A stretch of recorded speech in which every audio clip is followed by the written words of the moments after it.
Welcome, basketball fans, to Reg Fiegel Gymnasium for tonight's matchup of the number 5 Mead Mavericks at the number 3 Wizards.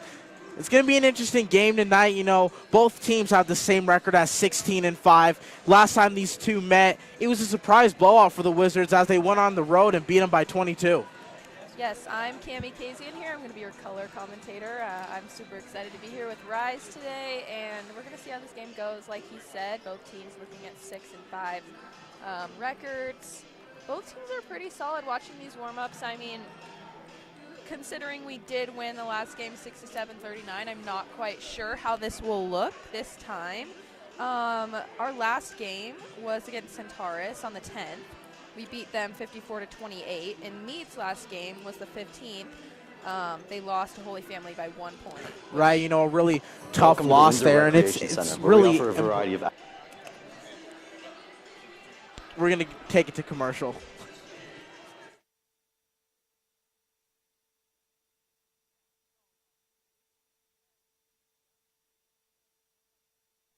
Welcome to the Windsor Recreation Center, where we offer a variety of activities and fun. Everything from fitness classes for all ages to your favorite sports in the open gym. Drop off your children at the child care center so that they can still have just as much fun as you while still learning and spending time with other kids. We also have the best indoor pool in the area with a kids play area, swimming lanes, and even a huge water slide. For all prices and offers, scan this QR code right here.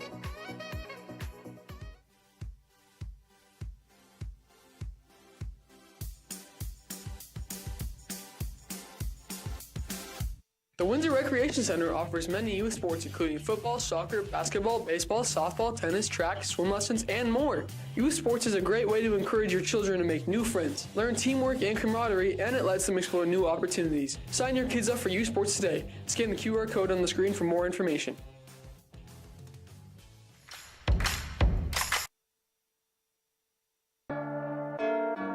Yeah, feel like John Moran. Need a triple-double. Told him check the stats. Yeah, I got a couple.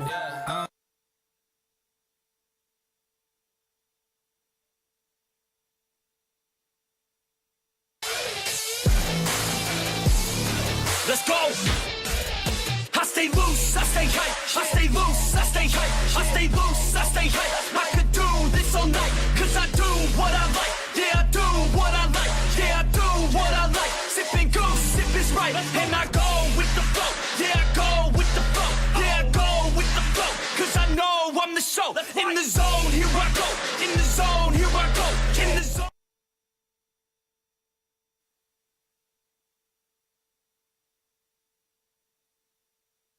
You can see tonight's starting lineups here. Number 25, Haley Wright. 32, Sam Darnell. 13, Reagan Johnson. 14, Brooklyn Jurchek. And number 4, Rayleigh Hess. And, man, they've been playing some incredible basketball as part of this 12-game win streak. Yes, sir. For Mead, we are looking at Charlotte Brennan and Abigail Miller as our 2 seniors on Mead's team. Oh, and Kyra Hahn. They're looking like all pretty good players. I think this will be a really great game tonight. I'm really excited, and yeah. We can see the statistics up against each other there. Windsor averaging 7 more points per game, 3 more assists, 13 more rebounds, and 1 more steal. So, you know, you can't be fooled by the numbers, though, because this is a very good Mead team. They're number 5 in the state. And, you know, sometimes teams just have an off night, and I think they were caught off guard a little bit by Windsor coming with so much intensity into their house and beating them pretty handedly.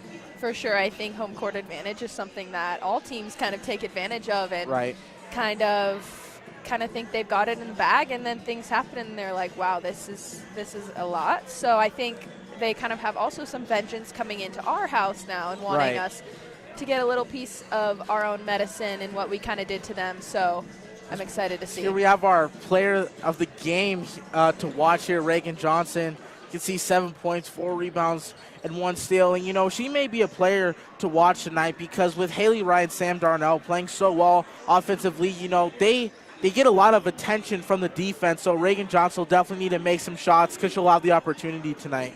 For sure. Reagan's a super sweet girl. She's involved a lot at school, so She also plays softball, does FFA, and so she's very hardworking. I have no doubt that Reagan can really show out tonight.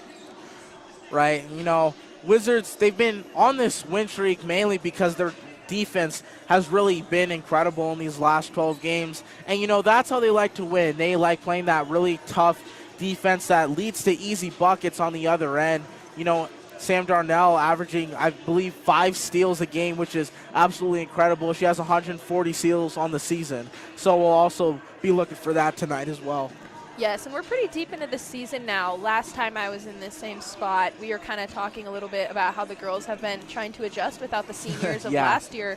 And if anyone was tuning in last year, it was quite an intense season. Lots of seniors, lots of strong girls, lots of people that went on to play in college. So I think they're definitely getting better at adjusting to that now. I think they've proved themselves that they don't need the seniors and that they are very strong in who they are as a team. And I would like to add that, the seniors that are on this team have taken a really big role in leadership. And, they've done a great job of that. And that's without Julia Bollinger, the North Carolina volleyball commit. She's been out for most of this season, and they've just been rolling right along without her. For sure. I think it's interesting, all the girls on the team that play other sports. I know Jiracek plays soccer. I know, like we mentioned, Julia plays volleyball. Cadence plays volleyball. Reagan plays softball. It's interesting how they use their different talents in other sports and bring it onto the basketball court. I think that's very admirable. They're all very hardworking. Very athletic and well-knit team here. I think we're going to see a lot of the same recipe for the Wizards, just that lockdown D, easy buckets on the other end, because, that's how Coach Nichols likes to play. That's her style of basketball. For sure. Wizards definitely all about toughness. So we'll come back to you at tip-off. See you then.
In the home of the Windsor Wizards.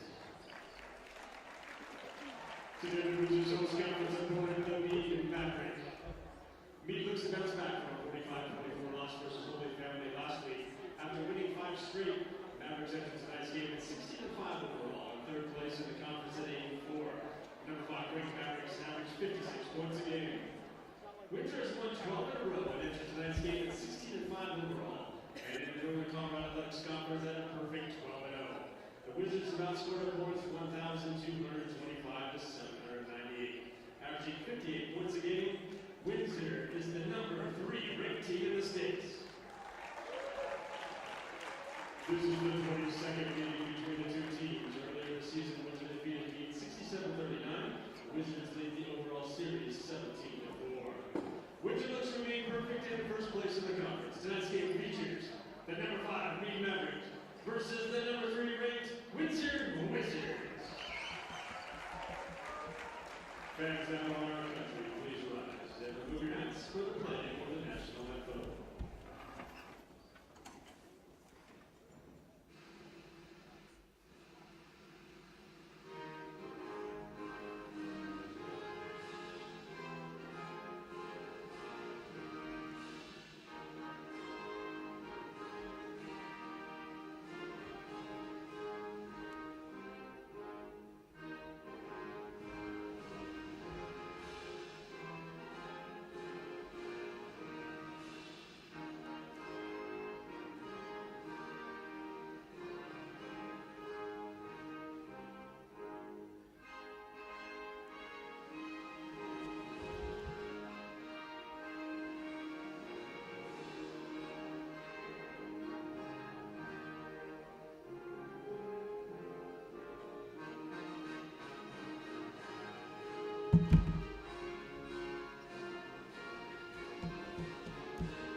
Head over the lines first for the visiting Mead Maverick. Non-stackers. Wearing number 5, Caroline Corona. Number 12, Elena Gomez. Wearing number 14, Ashton Rabbit. Number 23, Lexi Van Dyke. Wearing number 25, Emily Techie. And number 30, Pink Brisbane. And now your stars for the Mead Maverick. Senior guard, wearing number 1, Charlotte Ray. Sophomore guard, wearing number 10, Dr. Hill. Junior forward, wearing number 20, John Worth. Senior forward, wearing number 22, Adam Miller. And senior guard, wearing number 24, Kira Hahn. Assistant coaches for the Mead Maverick, Bradley Davis, Marianne Dempsey, and your head coach, Michael Ward.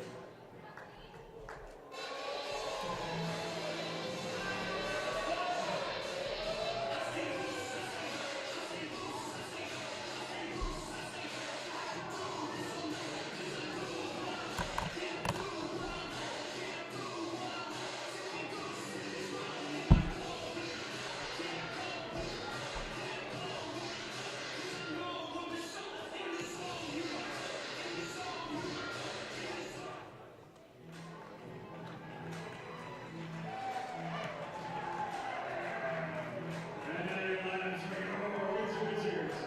On 48 for Wizards, Julia Bollinger. Not stars for Windsor, wearing number 1, Maddie Hudson. Number 3, Kids Marsh. Number 10, Elena Gilmore. Wearing number 11, McKenna Monier. Number 21, Willow Sherby.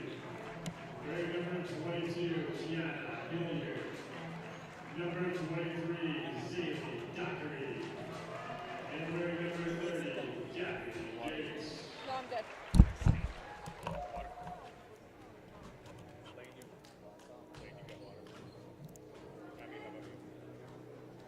And now your starters for your Windsor Wizards. 6-foot sophomore forward, wearing number 4, Rayleigh Ness. Standing at 5'11", senior guard, wearing number 13, Ricky Johnson. Standing at 5'11", sophomore guard, wearing number 14, Brooklyn Jurgen. Standing at 5'9", senior guard, wearing number 25, Haley Wright. And standing at 5'9", senior guard, wearing number 32, Sam Darnell. Coach for the Wizards, tonight we know that the Wizards leader is Coach Aaron Vergier. Welcome back to the Windsor Wizards Broadcasting Network. Good atmosphere tonight for this top 5 matchup. Should be a good one. Yes, sir. We're seeing lots of Mead folk pour in, so I think the environment in here will be great. See Coach Nichols getting her players ready over there. She's really an incredible coach, and she's been doing an amazing job this season. She is, and she always has been, and I'm loving the pink pants she's rocking tonight. For sure. Here's the top 5 shooter. This is the Mead Maverick. Looks like Relly Hess and Gianna Worth will be at the tip-off.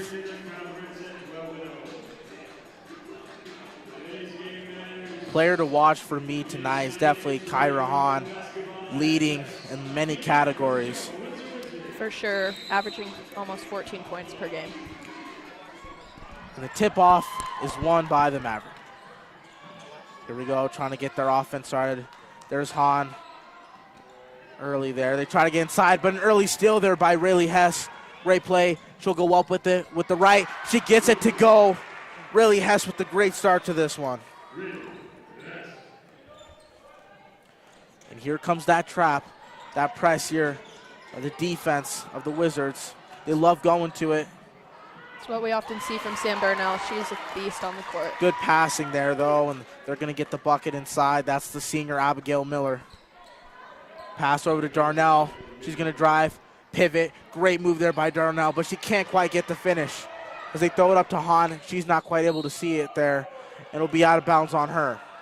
Very fast-paced game so far. For sure, for sure. We're looking at Sam Darnell with 8.7 points per game. So we're going to see what she does tonight.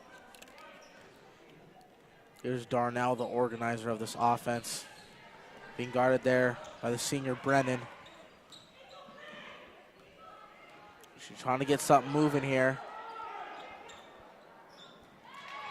Deflected out of bounds by Hahn. Wizards a little stagnant on that last possession. Here's Wright. She's going to go left. Inside to Hess. Hess is going to drive. They're going to say that's a charge on Hess, her first of the game. Going to have to agree with that one, but still, just showing us the energy of tonight. Looks like we've got Darby Haley coming with the inbounded ball. Let's see how they do. Here's Brennan taking it down. They don't look to be too flustered as Johnson gets the steal there. Maybe I spoke too soon. Here comes Wright. Turn on the Jets. Right down the lane, and she can't get it to go. Rebounded there by Miller. Here we go. Right down the lane for the Mavericks. That would be and an early timeout there. She does not like what she sees. She went straight down the lane on that one. Darby Haley. I got the opportunity to do some filming for the Mead girls, actually. Really? At the sports stable in Superior, they were doing a training session with EYG. And those Darby and Charlotte are pretty good, and they're fun to be around. They seem like they have a great friendship, so I don't know them, but they seem like they were very fun. So I'm excited to watch them play outside of practice. Right, you can see they're off to an early start here. Wizards down 4-2 with 6:24 left to go in the first. I think part of the pressure of tonight is not only what the team looks like, but just the long lifetime of the Mead versus Windsor rivalry. For sure. As Mead's going to try a little press of their own there. They get it to Darnell, out to Hess. She's going to pump fake, goes up with the mid-range splash. Great move there by Rayleigh Hess, getting an even better shot from the mid-range. She's averaging nearly 10 points a game. And there's a steal there by Jiricek. He's going to get it inside to Wright. Wright goes up with it. Can't get it to go. An offensive rebound, though, by Hess, and she puts it back up. Can't get that one to go. But another offensive rebound is Wright battling inside. And they're going to call it travel on Haley Wright. That's one thing I love about this team and why I think it works so dynamically is because they really never give up. Right. Hess with all the Wizards' points so far. As she's guarding Hahn, their points leader on this team. Very dynamic. She can do everything on the floor. There's Brennan on the wing, guarded by Darnell. They kick it back out. Trying to get something going here. Can't quite, it's deflected. And there's Rayleigh Hess. She gets the ball knocked out of bounds there by Brennan. It'll be Wizards inbound. Looks like we're seeing a lot of energy from Hess tonight. She's been doing good, scoring 10 points per game and about 5 rebounds per game. There's a block there, and looks like it went off of Johnson, so it'll be Mavericks ball. Very defensive matchup so far. This is probably one of the best teams that the Wizards are going to see this season. As a near deflection there. As Haley brings it all the way down. Out to the corner, there's Hahn on the wing, thought about the three, pass it on to Brennan. Back to Haley. Haley's gonna drive, goes up with the left, and can't get it to go, but a rebound there. And it's gonna be a foul on Darnell. A lot of fouling here too early for the Wizards. We know Coach Nichols does not like it when they get in early foul trouble. For sure, never puts anyone in good position, but we'll see where tonight goes. Hahn trying to get into someone. Right to Jiracek. Great defense on the inbound there. Jiracek races down the floor, tries to go up with it, can't quite. Ball bounces back to Johnson. She's going to go up, and she gets fouled there. She'll go to the line for two. First time they're getting to the line for the Wizards. Looks like the girls are communicating here. Seems like high tensions and in the air. Yeah, for sure. Number 13, Rick Johnson. Tonight, excuse me, tonight was free admission night with student IDs. So they had some gift cards going, just trying to get as many people here as possible. Just like I mentioned, Mead is such a big rivalry for us. And there, Johnson knocks down both. She's a 67% free throw shooter on the year. Yeah, quite impressive. We're looking at Marsh with our top scoring free throw percentage. It's going to be a deep two there. They can't get it to go. Haley Wright with a nice rebound. Pushing the ball up the court. Great pass there to Jiracek. Puts on the floor. A little bit awkward there. She can't get it to go. And here comes Mead racing down the other end. Brennan out to Haley on the wing. Great move there by Haley to get inside. And that'll be another foul on the Wizards. And the Mavericks will go to the line for the first time this game.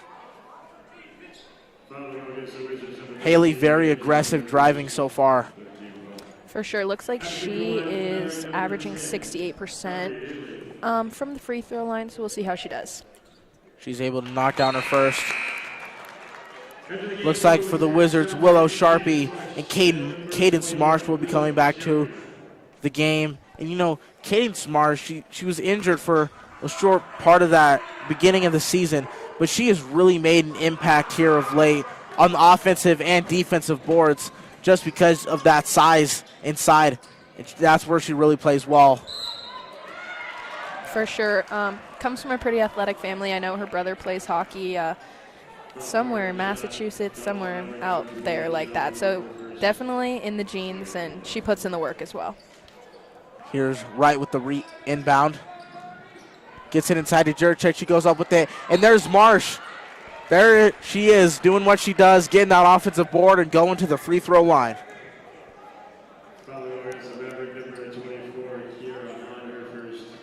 Marsh is the leading free throw scorer for Windsor with 76% average this season. First free throw up for Cadence Marsh is in. Her first points of the game. We're looking at a score of 7-5, Wizards up 2, which is interesting considering the games I've watched this season have been insane blowouts. For sure. So this is a change of pace for the girls, which I think is good. It is good, especially getting into this tough end of the season, into the playoffs, where no game is going to be easy. Good deflection there by Sharpie, and it's going to be Wizards ball. Great defense there. Coming in for Mead is going to be Emmy Taku and Rodmacher, along with Caroline Crone. So full court press here from the Maverick. Here comes Darnell. Yep, they definitely came from behind there. You can't do that. It'll be a foul on the Mavericks.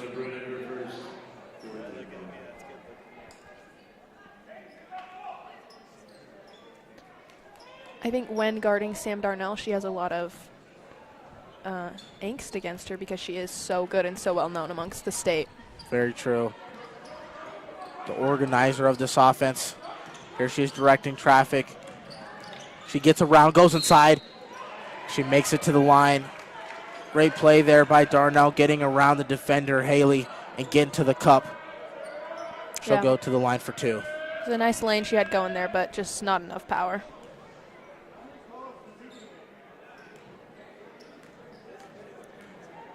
Darnell's first is up and in.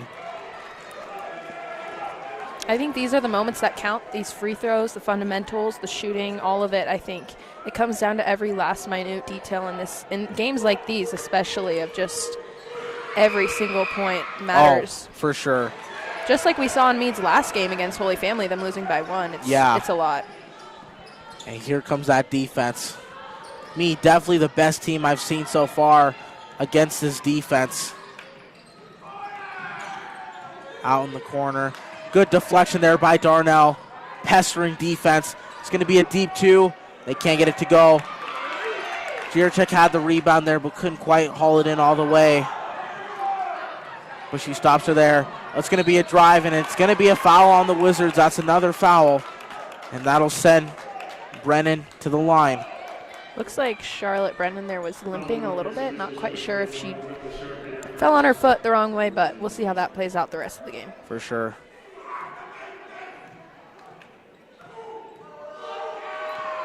Brennan goes up and gets it to go.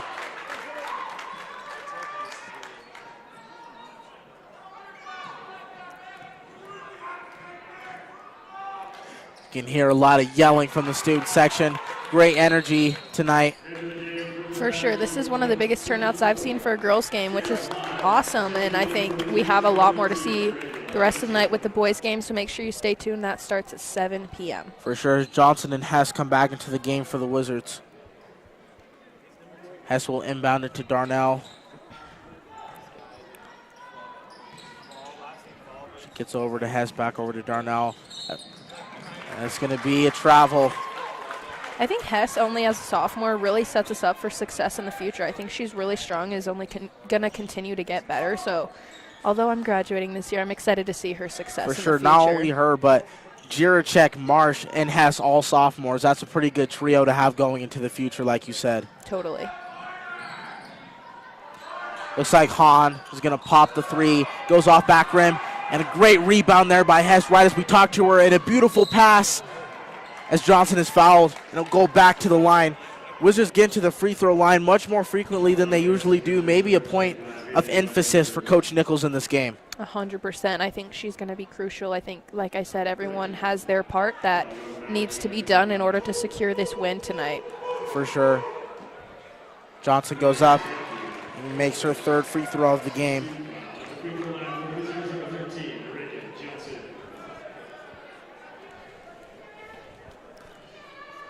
Another free throw in for the Wizards. She seems to be on a roll tonight. She does. Wizards up 4. Just under 3 minutes left to go. Hahn down low on the post against Darnell. Great pass there. Can't get it to go, though. Hess to Jiracek. Gathers it. They're going to say she traveled. A few too many steps there for Jiracek as she was trying to gather the ball there. You don't want those unforced turnovers to sense such a good team. I don't blame her. There's a lot of energy in As here. you can, I should be able to hear Coach Nichols on that one, not happy with the call. Great verticality there by Marsh to turn away the defender. That would be a 2 as her feet were on the line, but a make for Haley. I'm seeing a lot of dynamic action here from Mead. They seem to be really in tune with each other and know the next step before the other person does. For sure, as they force a throwaway. Dockery and Wright coming into the game for Darnell and Marsh. Speaking of great players, Dockery only being a freshman, I think is very hopeful for this team as well. Yeah, for sure. She brings a certain physicality to this team. There you see her. There's Hahn again, this time working on Hess. Hess! I thought that was great defense, but they're going to call a foul there. Not sure I agree with that one, as it'll send Hahn back to the line.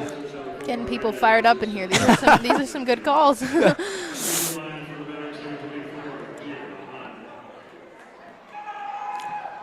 Hahn shooting 69% from the free throw line as she makes her first. Yes, Hahn is a senior, I think. She's looking good. Darnell back into the game for the Wizards. You know, I feel like the Wizards needed a game like this, though, a little adversity.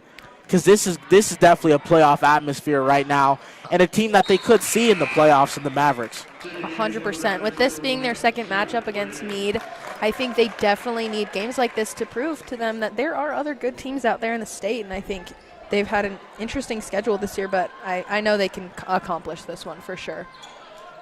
Darnell back over to Hess, and they finally get it across half court, up to Dockery. Dockery gets it inside to Johnson with the fadeaway, right to Jiracek. She gets it to go. Great play by Jiracek. Here comes Brennan on right. She tries to go right, and some great defense. I don't know how she got that pass out.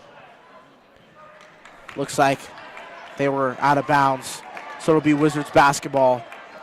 Wizards really I feel like they just needed to see the ball go into the net. Hopefully this can get something going here for the Wizards. For sure. Mead is a strong team of shooters that I can tell.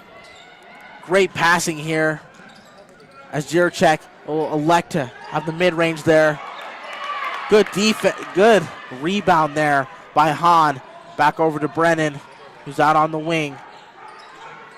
Back to Hahn, down low. Back out to Hahn into the corner. Will be a triple. Can't get it to go. Rebound there by Darnell. Goes off of Darnell and out of bounds. So it'll be Mead basketball. Looks like we're really going to have a defensive matchup, much like the Holy Family game the Wizards had earlier this season. For sure. I think Mead is really strong in their attempts of shooting from the three, and I think that's going to differentiate Windsor from Mead tonight. For sure. Ball is back deflected out of bounds. Fans are definitely fired up tonight. It's what we like to see. We need it. These girls need some competition. They need this is great warm-ups for playoffs, honestly.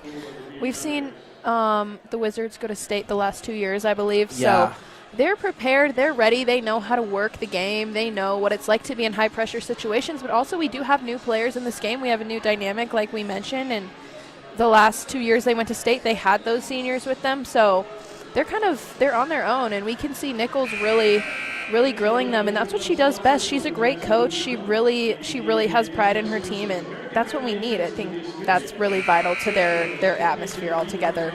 She's such, a fiery coach and really motivates this team. 1:05 left to go in the quarter. Wizards up just to 13-11, a much lower score than we usually see here at Rec Fiegel Gymnasium, as the pass is deflected, and Darnell races past the defender inside to Johnson, and a great play there by Darnell to get it to Johnson. Good to see. Deep three for Hahn. Can't get it to go. Another three by Brennan, and Brennan knocks it down, hand in the face, but it didn't matter. Beautiful. Forward to Jiracek, good pass there by Wright. Back to Wright. She's going to drive, kicks it out. Darnell thought about the mid-range. Again, good job by Jiracek, getting down low. Nice pass and clear lane from her. That was a good read. Wizards picking up the pace, up three. Here's Brennan again. She hit that triple. She goes right inside on Wright, and she comes down with that right arm. You can't do that, and that'll send Brennan back to the line for some more free throws. We're seeing a lot of action from her tonight. She seems like she's coming into this with a clear head and ready to shoot, and I think obviously we're just getting started. We have 14 seconds left in the first. Wizards 17, Mavericks 15 now with that bucket from Charlotte. But I do think that there is something to say about the first period kind of being like a, quote, warm-up. I do think we see that with a lot of our games here at Windsor, of just like they have to get their head back in the game. Yeah. And especially after a long day of school, and then they really warm up, and so I'm excited to see what goes on the next three quarters. For sure, all about those adjustments. They throw it back there. Not a good turnover. Wizards up one with 7 seconds left to go in the first quarter. Looks like we're going to have a game on our hands tonight.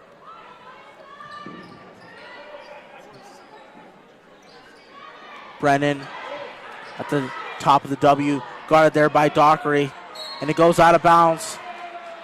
It'll be Wizards ball with 2 seconds left. So probably most likely going to be a deep heave to see if they can get something going. Any type of points here.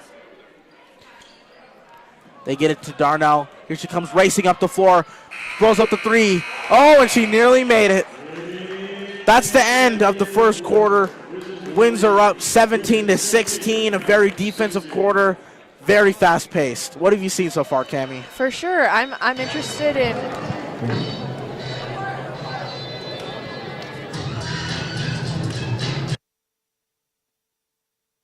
On here on the sideline, you can feel the level of intensity increases. This is one of the closest games the Wizards have been in a long time. They're actually only winning by 1 right now, so you can just feel the intensity on within the coaches and the players down here on the sideline. It's a different level, and it's a great game right now. Back up to you guys.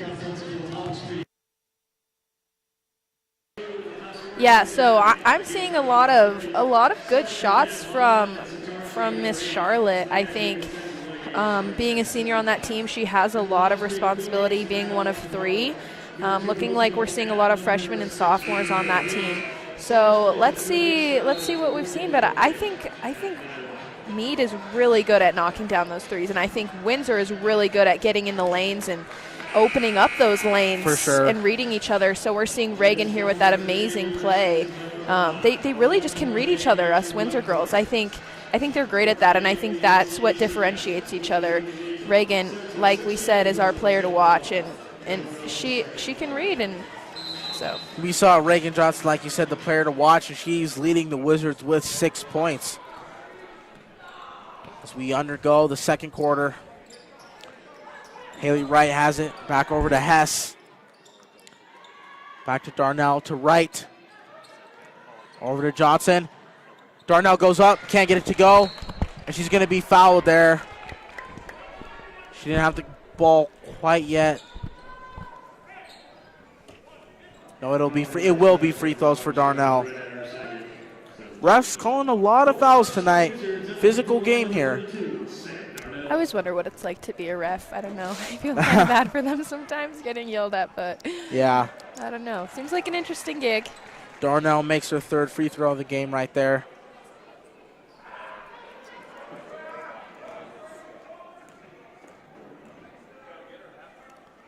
Another one for Darnell. She is able to hit both. Good thing Wizards making their free throws early on in this one, which is very important. Good deflection there by Hess with the steal. Here she comes. She's going to try to go up with it. She regains it inside to Darnell. I was waiting for that one to get called, but yeah, that was interesting. They took a second there before they called that one, for sure. It'll be Mead basketball. Wizards up 3. Looking like Charlotte with the ball right now. Primary ball handler here. Back over to Brennan. Into the corner. They try to get it down low to Hahn, but some good defense there by the Wizards. There's Hess on the wing. Straight to Jiracek. Great defense by the Wizards. She's going to slow down. Gets it into Hess. Hess goes up too strong with the finish. Rayleigh Hess racking up the points. 3rd made field goal of the game for her. She's been playing great. Looks like she's going to have another nice game tonight. As they double Brennan. And a good block there by Haley Wright. Darnell. Wow. Oh, she stops. Oh, she can't get it to go. That was a sweet move by her. She falls to the court. Nice jab step. Tough turn of events for Darnell. She gets knocked to the floor there. There's Haley out. All the cross-court pass to Hahn. She leaves it a little bit short, and Wright's able to get the rebound. Yeah, they're going to call a foul on Haley Wright. I am shocked as we see Hess. Karen Nichols really just did not like that one, but I don't. I don't agree with that one at all. Don't blame her for being fired out there, as they said that True. Haley Wright had her hooked, and Karen Nichols was so mad that our scoreboard went out. Well, looks like we might have a little bit of delay, but you know what? We've got Eric Johnson. You can see her there, not pleased with the call whatsoever. Me neither, to be quite frank with you. You know, that's really a tough one. Oh, we get the scoreboard back up and We're rolling. back in business, people. You can see her there. We got the cam on her. Great shot there. You know, little moments like that, I think it's important to take advantage, get your team together, make some play calls, and figure everything out. But, you know, we're back, so Right. let's see what we do. We have Wizards 21, Mavericks 16, looking at 7 fouls for both teams. Right, playing with some adversity for sure, but they are up 5, which is great.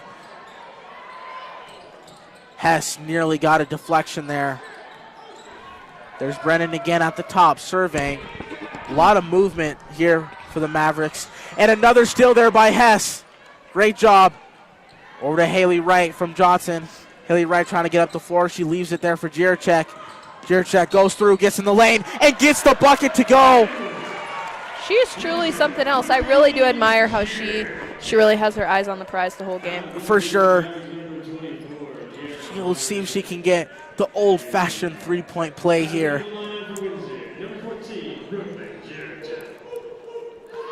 Jiracek's first. Can't get it to go there. Hahn with the rebound. It's back to Brennan. She's been touching the basketball a lot tonight. That is true. Back to Haley. Inside there to Worth. Back out to Brennan. Brennan, a couple screens there. Gets inside on Darnell.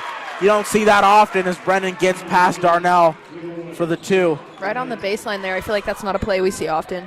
No. Wizards get it up to Hess. There's Haley Wright. She's open for the 3. Pump fake. She's fooled, and Hess is there. Hess racking up the points early. She's leading the game with 8 points. 4 of 4 from the field. Great pass there into the corner. Didn't want to go for that three-pointer there. It's going to be an open wing 3. In and out. But good box out there. And they're going to have another chance. There's Hahn in the corner. Hahn thought about driving. A lot of perimeter passing here.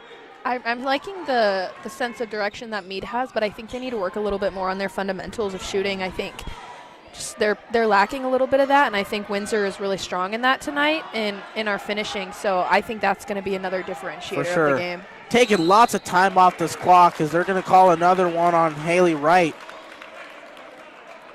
She's in some early foul trouble here, and you see her. She's coming out of the. Looks like she's coming out of the game. Has Brennan left the game once? I don't think so. I think she's been in this entire first half. They're putting her to work, but as they should. She's really performing well for the Mavericks, so go her. She has. Is Hahn. Gets back to the line. Hahn up and in. Mavericks cut the lead to 5.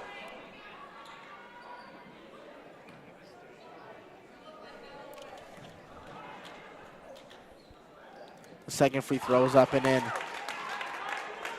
So Jiracek is going to get inside to Darnell. Mead still playing that press defense. Darnell finally gets it across half court. Looking for someone to pass to. Couple screens there. They're going to get out to Marsh, who's nearly at half court. Over to Darnell. They're going to say she traveled.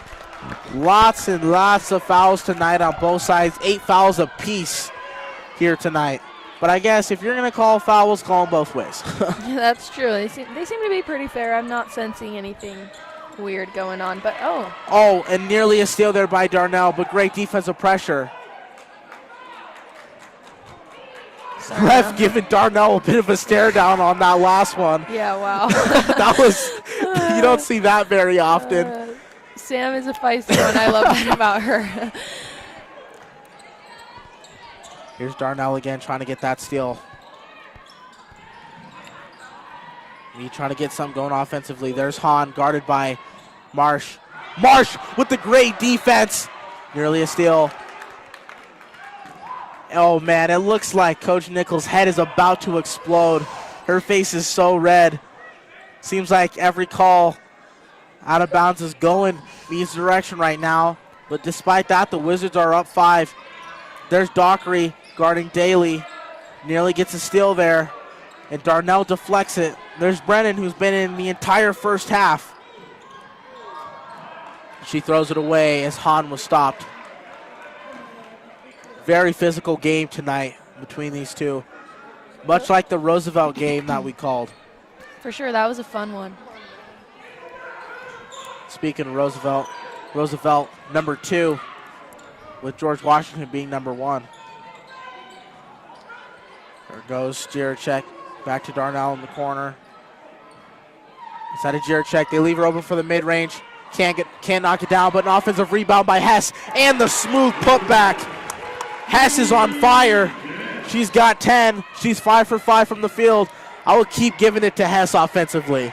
For sure. As she's averaging 10 points per game already, that's definitely going up tonight. She's killing it. Great double team there by the 2 sophomores. She just has to throw it off the leg. It'll be Mead basketball.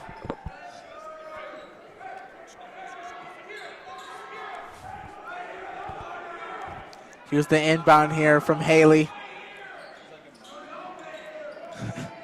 Haley throwing all the way to Brennan. Darnell, look at that. You can see her intensity guarding Brennan up there. Trying to drive, and a steal by Darnell, and a bit of a push. But the Wizards get it up to Hess. Hess driving up and in. Wow. It's plays like that that are going to differentiate this game. That was truly a beautiful call. Yeah, Hess is doing a lot. She's got 12 early ones. They're going to call another foul on the Wizards. And there goes Coach Nichols down there. I think we need our own camera just on Coach Karen. She is not pleased. And you know, it may not seem like it, but the Wizards are up to a 9-point victory here. For sure, which really worked feels their way back interesting up. because it feels like it's a little bit closer of a game than that. But it does. I don't know. Here's Hans first. Is in. Off front rim. But bounces right back in. These girls have to be stoked about the turnout of this game. I think that's not something we often see here at Windsor, and we do appreciate the views online here on the broadcasting, but I think it really does change the atmosphere and the playing for them. That's very true. Gonna be some substitutions here on the Mead side. But you know who's not coming out the game is Charlotte Brennan. That is true. I'll be surprised when we see her leave, if we do. Here's Haley Wright. She's got 3 fouls. Definitely doesn't want to pick up a 4th as we approach 2 minutes left to go in this first half. Wild pass there. And there's Marsh on the floor, but she can't get it. And Brennan, the orchestrator, is going to be coming up the floor. Hahn thought about the triple. She drives, feeds it inside. Back to Hahn, right in front of the basket. Can't get it to go. Good rebound there by Wright. That's the definition of the plays I'm talking about. Like, that's such a beautiful play, but it's just the fundamentals they don't have. Right. They knock it back in bounds. Great save there. And they're going to call a foul on Darnell. Sam is fired up tonight. Yeah, Sam and Coach Nichols sharing that intensity on the Windsor side. 10 fouls in the first half for the Wizards, 8 for the Mavericks. And with the Mavericks in the bonus, every time they commit a foul, they're going to go to the line, and you don't want to send Hahn to the line because she's leading the Mavericks in points. For sure. She's at 69% average from the free throw line. So Hahn gets another one there. Reagan Johnson coming into the game for Cadence Marsh.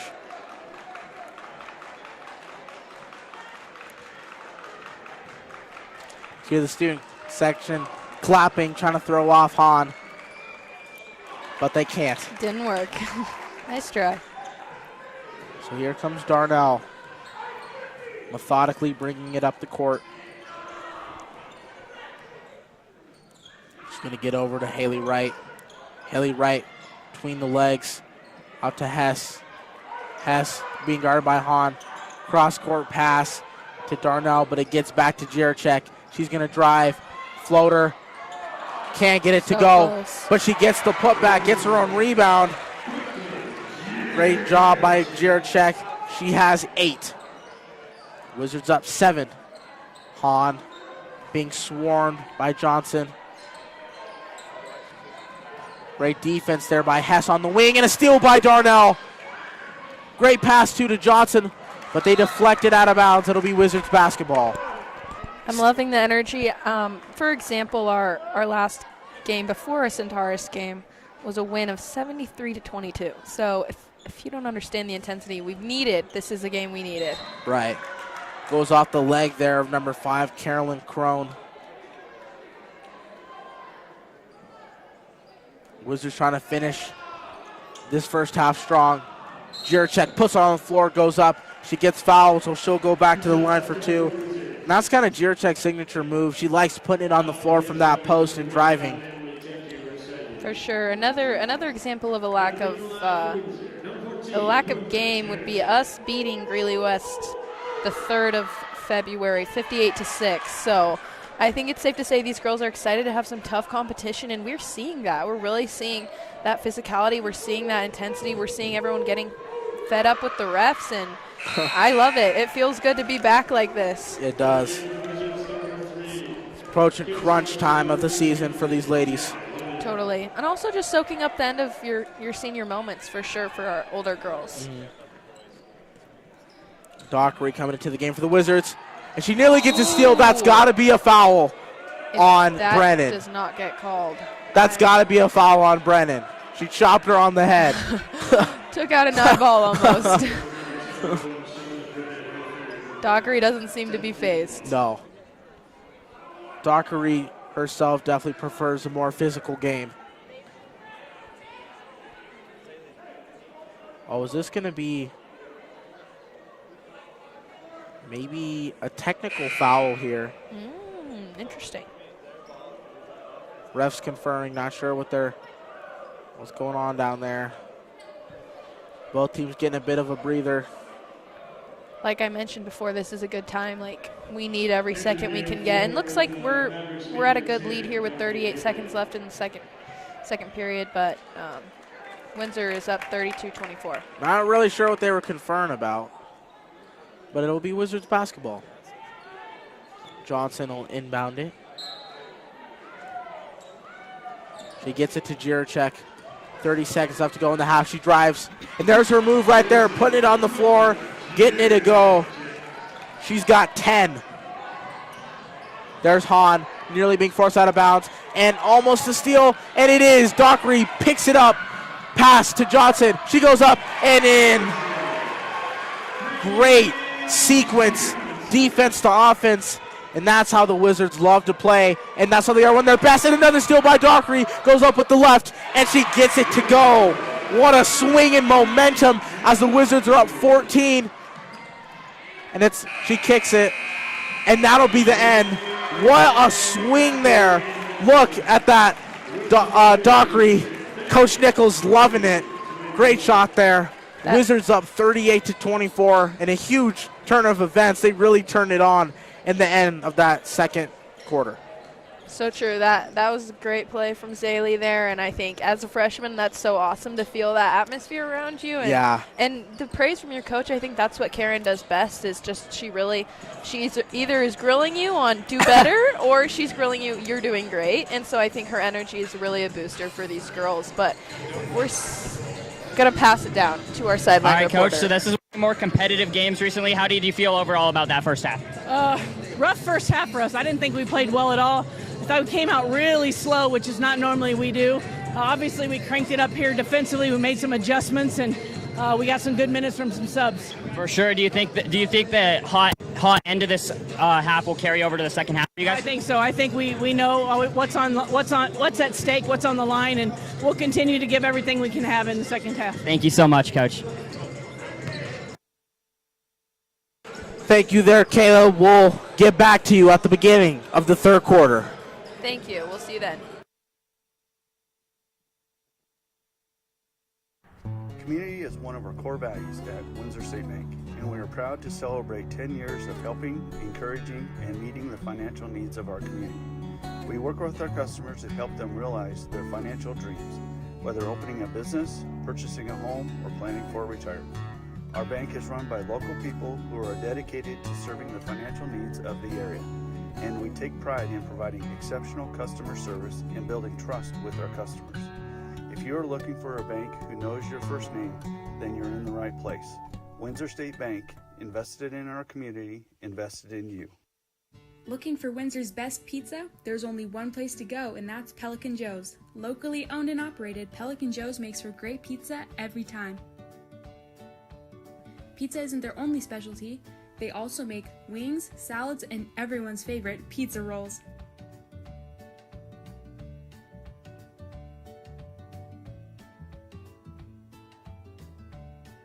Call Pelican Joe's now.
Welcome back to the Windsor Wizard Broadcasting Network. Thank you for tuning in to tonight's matchup. Wizards up 14 at the half. Very, very intense game so far, defensively and offensively. And so will this next one, also between the boys, Mead and Windsor. Also going to be an amazing matchup, so make sure to tune into that one as well. Totally. Our broadcasting team is all student-led, so we would love if you could support us for our next game starting at 7, maybe a little bit after 7, but whenever this game's over. And we're excited to see what the rest of this game holds. I think Windsor does really hold the lead on this one. We really fired up there after a little warm-up, but yeah. I mean, the Mavericks could be getting a good talking to in the locker room right now and really firing up, so I think time will tell. And we have some replays coming. That was the and one there by Jiracek, getting to her spot down low, putting it up, drawing the foul.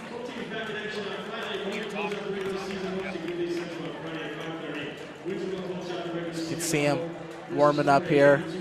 Lots of buckets. More replays coming from our Windsor Wizards. Hess has definitely been on fire.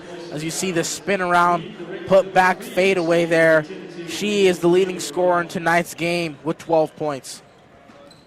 Again, coming up next, Windsor will close out the regular season versus Holy Family ranked number 9 on Friday.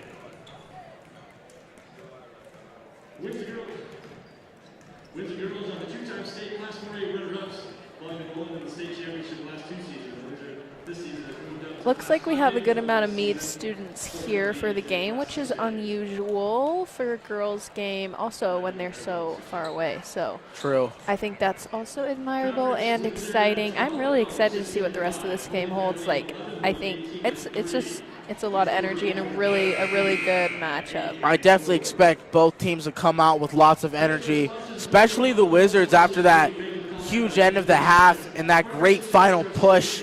Dockery giving the Wizards some great minutes off the bench. You know, they're going to want to keep that momentum rolling.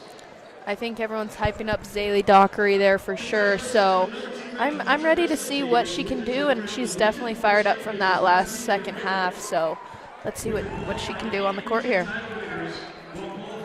Getting huddled together there. Coach Nichols has been extra fiery, extra spicy tonight. Yeah, for sure. It's the pink pants. Totally.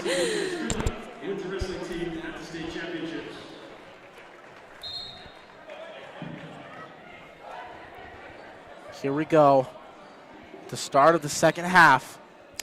Looks like we're going to see Miss Charlotte Brennan in again. She hasn't been. She might play the whole entire game. On the floor for the Wizards are your usual starters. Wright, Darnell, Hess, Jiracek, and Johnson. Now here comes Darnell. She's going to get it to Johnson. Back to Darnell. Out to Jiracek. Losing control there a little bit. Kicks out to Haley Wright. Her first three-pointer of the game. Can't get it to go. Johnson with the tough putback. There's our player of the game, Narach, right there. She's had her opportunities tonight. She's capitalized on them. Here comes Mead down on the other end. A near steal there by Darnell. There's Brennan. She's been out there all night at the top of the key there for the Maverick. One thing I find interesting is how easy this looks to the Mavs. Like, I think they seem very at ease with all of this, whereas Windsor seems a little bit out of breath, a little bit stressed, a little bit kind of overwhelmed, and I think that goes to show as what our schedule was, but just an interesting observation. Overwhelmed. An interesting term there for someone who was up 16. That just tells you how well these Wizards have been playing this season. Totally. As Haley's able to knock down her first free throw. And the second as well. Darnell dribbling. Bringing it up the right side. Great job by Darnell. Bring it into the front court. Over to Hess. Hess able to gather it. Great pass there to Wright. The spins. And she's fouled. Going to the line is Haley Wright. Not going to the light.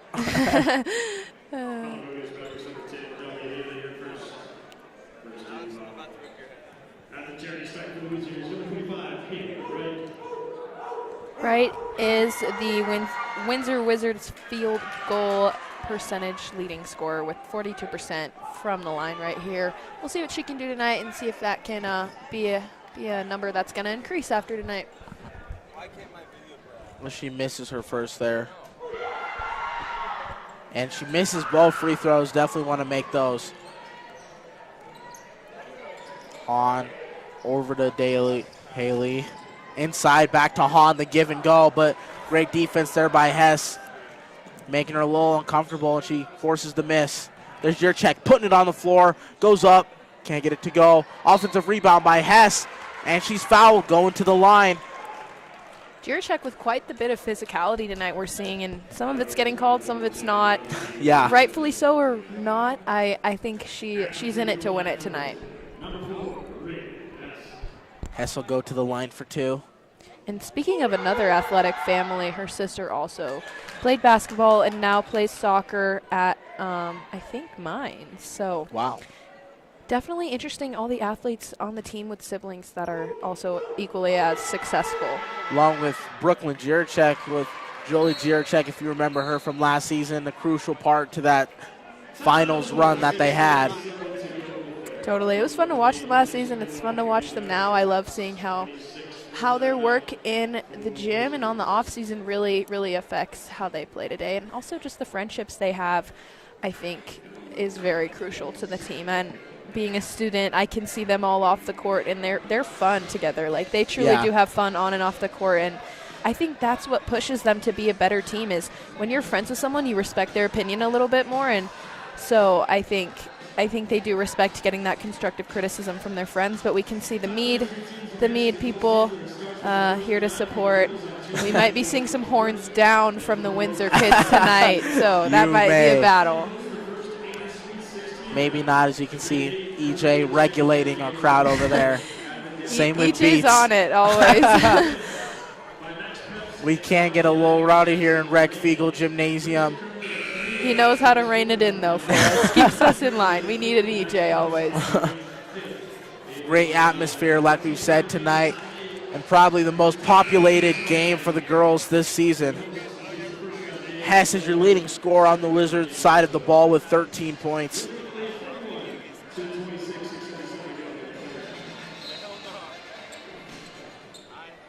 Here comes Charlotte Brennan. We've been saying her name all night long. Yep. Wizards bringing the trap there. Being guarded by Darnell and Jurczyk. Back to Hahn. To Haley. Haley being doubled there. Hahn almost lost it. It's going to be a drive. Kick back out to Hahn. She's going to get into the corner. And that's a made three there for Abigail Miller, the senior. Here comes Haley Wright racing down on the other end, though. Goes up with the left, and she's fouled. That three from Abigail Miller was really nice, I think. Shooting straight off the catch instead of dribbling really is another fundamental that Mead is strong in, and I don't think that we've seen that a lot from Windsor with their three-pointers, but Mead still is trailing a little bit behind. So that's an interesting point you make there. Is for sure, it seems like the Wizards have made an emphasis on getting inside of the Maverick defense as Wright makes her first free throw there. You know, we usually see a lot of open looks, but not many of them tonight. They're having to create their own shots inside. Totally. And that just comes from how strong Mead is as a team. We don't often see that, like we've mentioned. Wright's not able to get her second to go, but a steal there by Hess. Forward to Jurczyk. She's going to go up and gets fouled by Hahn.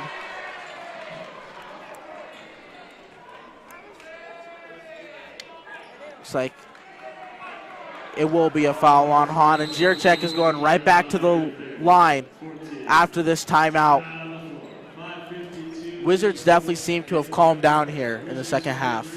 Totally. Seems a little bit less anxiety-ridden going on, but also maybe Mead is feeling a little bit of that heat. It's no longer the first half. We are now within 5 minutes, 6 minutes left of the third, so it's go time. It's really now or never, and if they let the Wizards really keep up their momentum, there's a chance that they might not have the opportunity to come back. I think Mead is a really strong team, great fundamentals, great coaching it seems like, and they seem like a dynamic team, but also so is Windsor. So And, you know, I wouldn't say that they've struggled in this game because they were playing really well in this first half, but I just believe that the first half push at the end there by the Wizards has made a huge difference in really giving them a lot of momentum going into the second half. Totally, and we see that in many other games, college, professional. I think that the Super Bowl. Totally, before the second half is really telling of how people can continue on their game. The first half is you know what I was trying to say. Yeah. Jiracek misses her first there.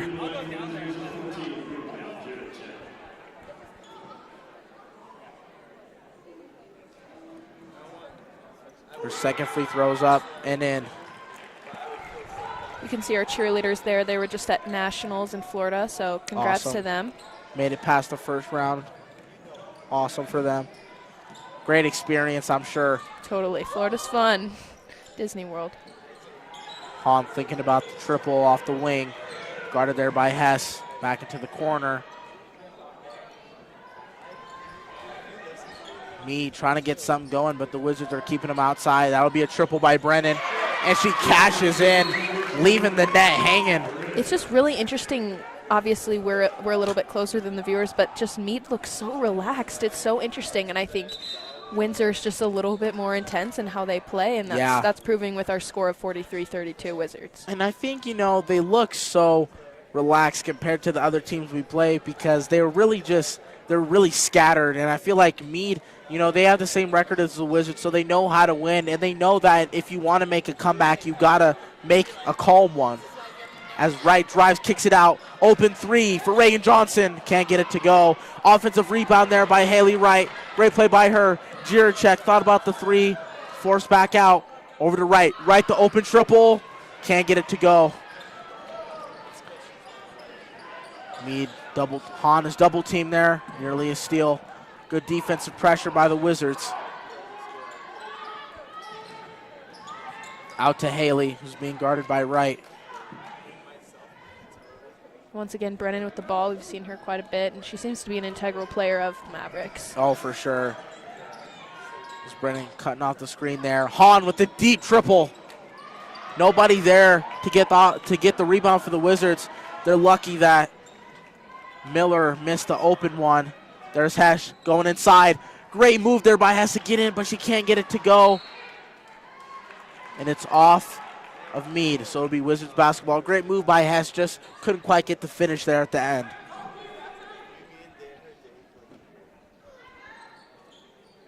Haley Wright looking for the inbound. She gets it into Jiracek. Jiracek high off the glass. She's able to knock that one down.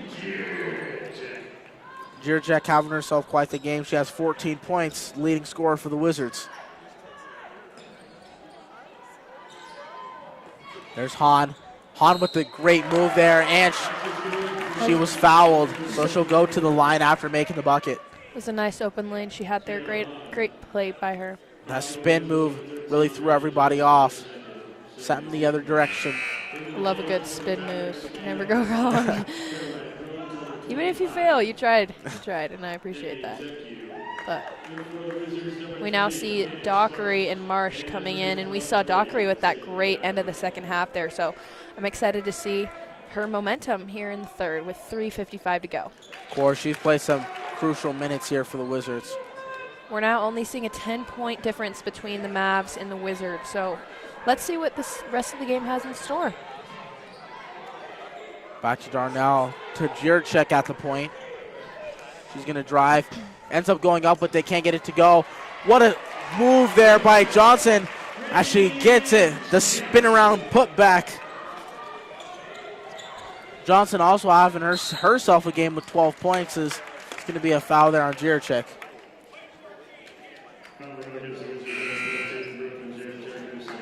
Considering we played Mead last time, January 24th, and the score is 67-39, and I'm hoping the Mavericks can score more than 39, and it looks like they will. So it seems like they've watched their film, they've done their analyzing here on the Wizards, and they've come prepared for this game. They've really shown us that they can make a comeback on us. And another point you made there, Cammie, you know, once you play a team a second time, after that first one, you kind of know their tendencies, how they want to play already. So the second matchup is usually a closer one. As Hahn Gets down low and puts it right back up. Banson, the freshman, now into the game for the Wizards. Darnell with the spin, and she gets it stolen there. Tries to get it right back, but can't quite. Brennan pushing the ball down the floor. Hahn in the corner. Bang! 5-point swing there from the Mavs. Hahn is looking like an insane shooter for the Mavs. Yeah, Like, picking wow. up steam there. Nichols is going to call a timeout, weathering the storm. You don't want him going on a run here. We're now looking at 47 Wizards, 40 Mavericks, and it's really looking like it's not impossible for the Mavericks to win this one. I mean, we still have a lot of time left. There's a lot to go. So we're seeing both coaches intense with their players.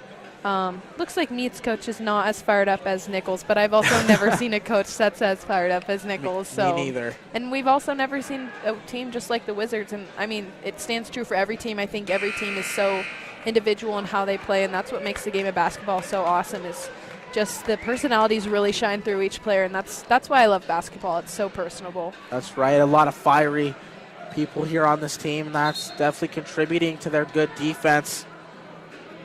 Mavericks certainly give them a bit of a challenge, but good to see some adversity.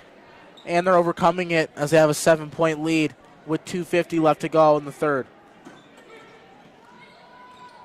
Here's Darnell trying to get around. Hahn makes it all the way around, goes up with it. It's blocked. And they're going to say it's off of Darnell. Hess is coming into the game for Banson.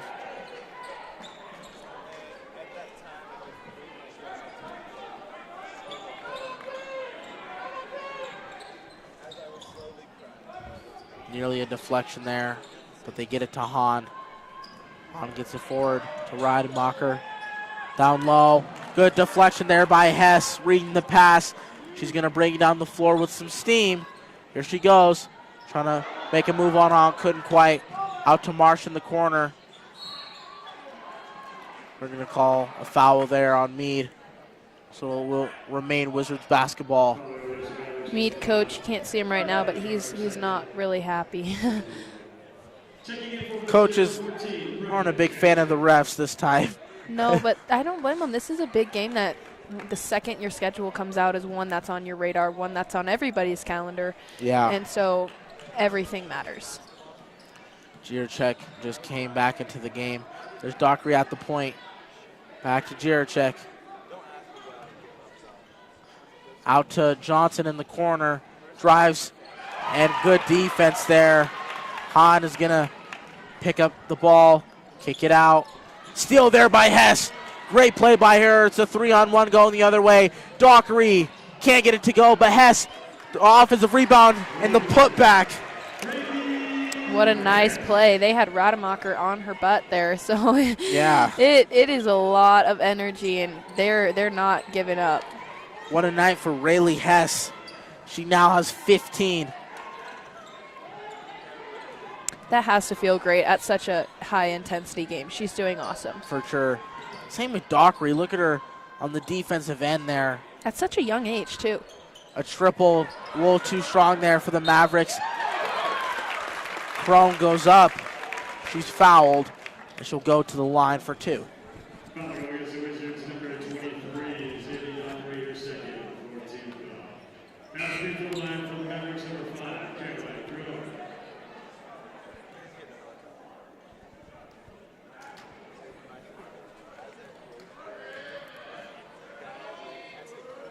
Crohn's first goes in and out. Hey, Wright coming back into the game for Sam Darnell.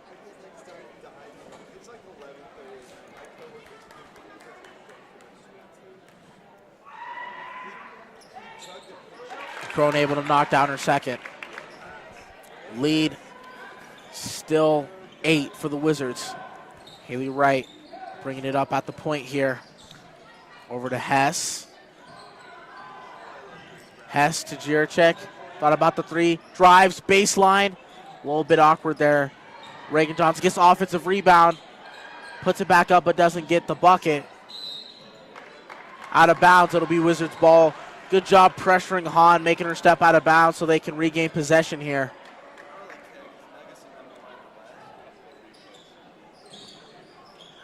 They're going to try to get it to Jiracek, but it's deflected again there, this time by Emi Teku. I like her last name. They're going to get it to Hess, back to right. We're looking with 50 seconds left in the game with only an 8-point difference here. Johnson with the nice move there to shake the defender off her, but she's going to pass to Jiracek. Jiracek going up again. It's going to be a foul there on Teku.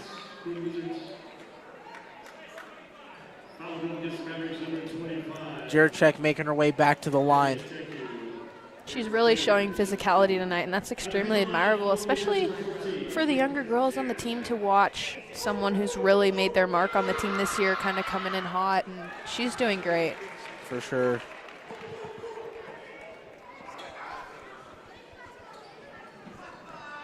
More students spilling in. We see people lining up on the sides. Jiracek knocks down her second free throw as well. Having a nice night herself with 16 points. Dockery playing that press defense.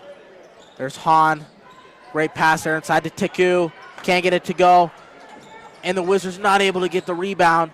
But Dockery with yet another steal. What a night for Dockery. Goes up, can't get it to go. But it goes back to the Wizards. Oh, they're going to say that it went off a Wizards player, so it will be Mead basketball. I think any chance Mead can get Hahn on the three in these last moments of the game is going to be crucial. Yeah, for sure. They're going to have to heave one up there. Nice little mid-range shot. I did not speak too soon on that one. She is truly a shooter. Yeah, Wizards up 51-43. Fourth quarter left. Crunch time for the Wizards here. What did you see in that third quarter? I've seen a lot of good, strong energy. Like I'm saying, I think a lot of good fundamentals from Mead. But Windsor is in it to win it. They are not letting up. And Reagan, our player to watch this game, is absolutely killing it. So is Rayleigh Hess. She really is something else. I've seen a lot of players that we don't often get to say their names really making themselves known tonight, and I think that's awesome. What about you? What have you seen? Well, I've seen, a lot of scoring by three main players here. Jiracek has 16, along with Hess, who's also having a great performance tonight with 15, and our player to watch, Reagan Johnson, with 12. And those three have really been carrying it offensively, but I've loved the spark that Zaylee Dockery is bringing off the bench tonight, bringing some great energy, and she has about 4 steals, which is really nice coming off the bench. Totally. She's a fun one to watch, and I'm really excited to see what she can do as well. I think she has very much high collegiate potential, and so do a lot of girls that we see, and it's an honor to watch these girls play and see what they can do. Yeah.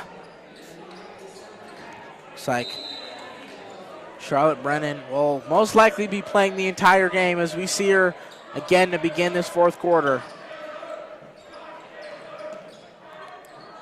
Hear the chants from the student section as they get it inside there, kick it back out. Great defense there by Haley Wright, forcing Rudemacher out of bounds.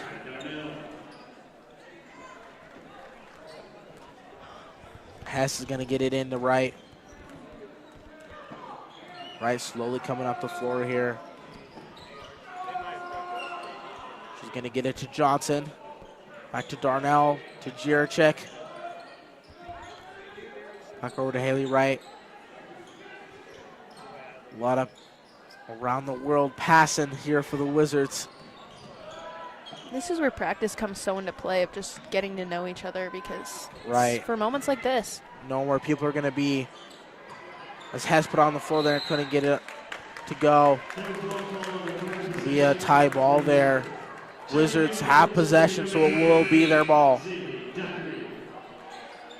Zaylee Dockery, I don't blame Coach Nichols for bringing her back into the game. I think being a freshman and kind of having that underdog mentality really lights a fire under you to be better, and that's what she's doing. What an explosive move by Haley Wright there. She came off the three-point line, tried the mid-range, couldn't get it to go. As Brennan bringing it up. She's been touching the basketball a lot tonight. Gets past Darnell there, back inside to Brennan. Kicks it back out, a three-pointer for the Mavericks, and they get it to go. That's the sophomore, Carolyn Crone. We still have 6 minutes, 40 seconds. That's a good, solid amount of time left for the Mavericks to possibly prove themselves. Right. Wizards up 5. Right, trying to find somebody to pass it to. Gets it to Rayleigh Hess. Who else? She bodies Brennan inside there. She's going to go to the line. Very strong play there by Hess. Totally. Maybe a little too strong, but that's what I like about her. She's fierce. Looks like Marsh is coming into the game here soon.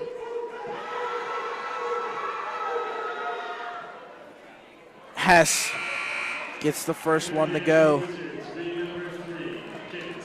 Look, do you see who just came out the game? Charlotte Brennan. That is the first time she's come out the entire game. Whoa. She's going to need a little bit of a breather here for the final push for the Mavs. She will be crucial to this team for a dub in the end, if that's what it's meant to be. Hess can't get the second one to go. See Marsh there with the hand in the face. It's going to be another corner three. Crone is hot. She can't get that one to go. She made her last two. And here comes Rayleigh Hess rolling down the court with the reverse. Can't get it to go, but she draws the foul. Hess is having her way on the offensive end this game. She truly is. Seems like we're still seeing a good amount of Mead people here. More people rolling in by the minute, which is awesome to see. Hess's first is up and good. Students trying to distract her, but nothing's stopping her tonight. No.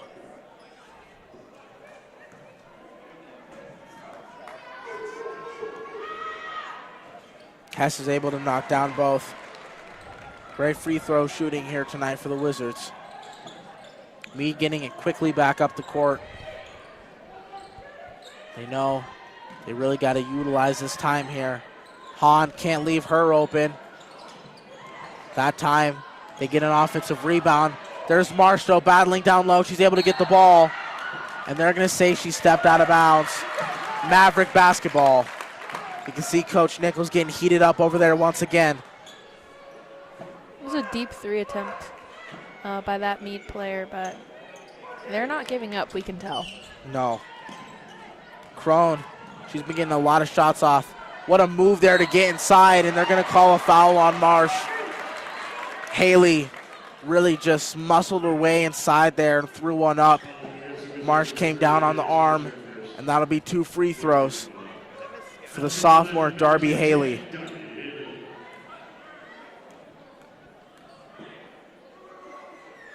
First one is good.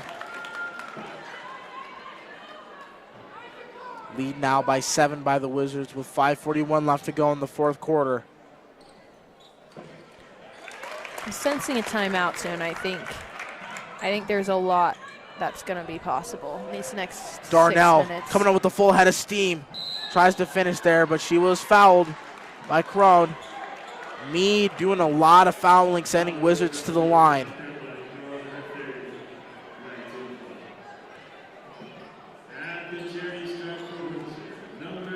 You know, doing all these fouls aren't quite good, you know, for a lot of reasons, but a big part that people don't think about sometimes is it lets these talented Windsor defense set up in the half court. So when they don't have that pressure of transition and they're able to just lay back and be ready for the offensive set coming their direction, that's definitely towards the defense's advantage. As Darnell misses both free throws, but a offensive rebound there by Marsh. Tried to get the puck back, couldn't get it to go. And it'll be Mead basketball. Dockery back into the game for the Wizards for Cadence Marsh.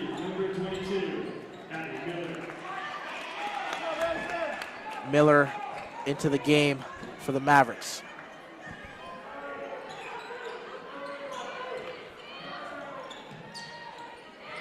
Good tip there by Darnell as Dockery was knocked over there, but she gets right back up. Physical play there by Teku.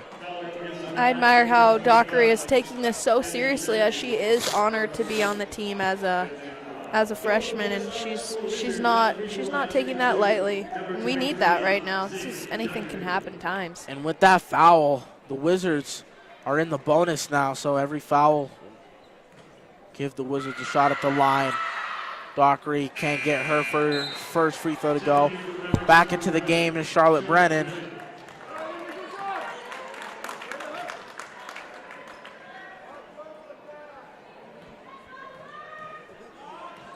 I'm interested to see how Charlotte is going to be recharged for this next 5 minutes. Great offensive rebound by Johnson, and she was fouled. So, wait. They're not going to say she was fouled. They're going to say it's Mead basketball. Not sure why. Interesting. And here comes Brennan. Mead trying to make a final push here, approaching 5 minutes, down 6. Dockery, great defense there by Dockery. Deflecting another pass, goes off the foot there of Hahn. Look at Darnell with the great defense when they need her most. And Hahn is in the spot exactly where the Wizards don't want her. Wow. Beautiful deep three by Haley. What a shot there. That was perfect release. We now only have 3-point difference with 4:43 left. Jiracek throws one up, can't get it. Offensive rebound by Darnell, and it gets blocked by Miller. Here comes Crone. Gets it over to Brennan. This game all of a sudden has gotten really intense. Hahn inside, easy mid-range, bounces around and can't go in. Wizards basketball. This is an intense one. 4:25 left to go. There's going to be some substitutions, I believe. Kane Smarsh coming into the game for Zaylee Dockery.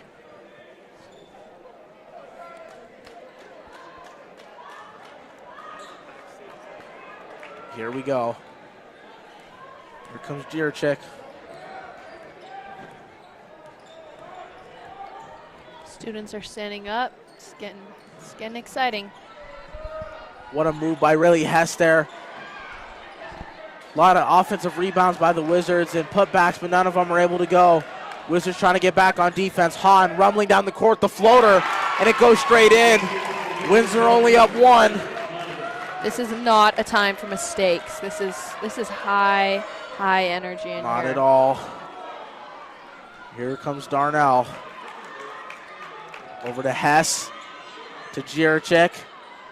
Johnson open in the corner. She sees it, drives baseline, goes up, and she was fouled. She'll go to the line. As you can see, the student section packed to the brim over there now. For sure.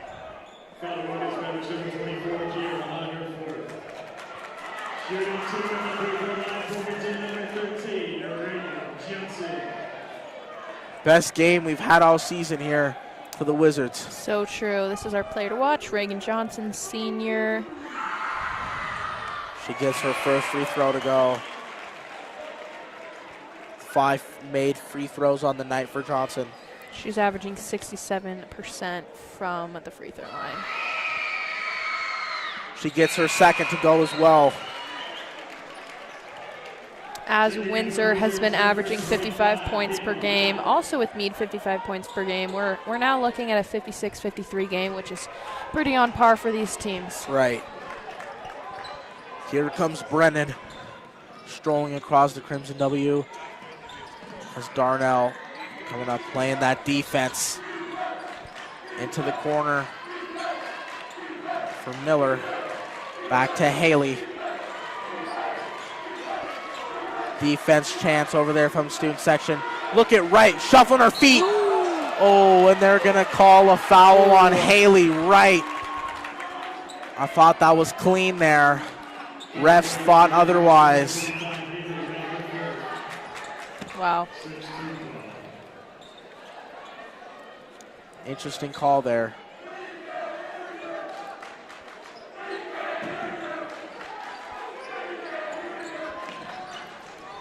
Great defense there by Darnell, shuffling her feet.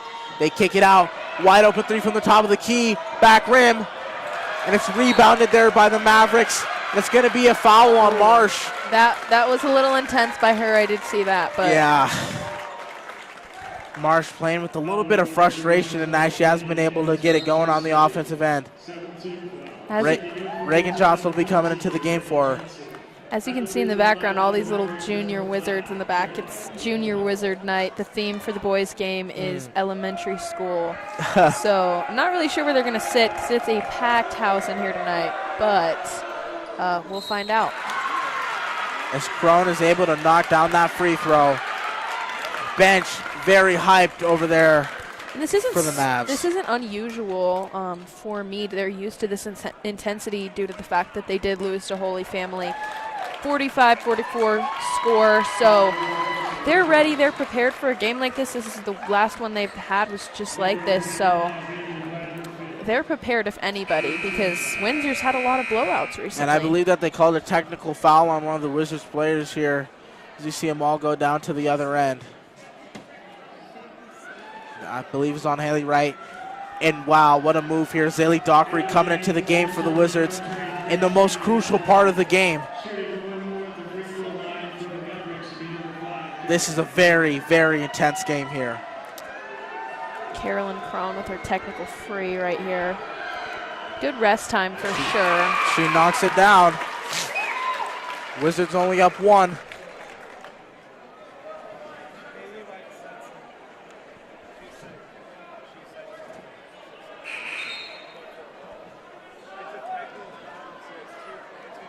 I don't think I've ever seen a tech in a high school game before, so this is new to me.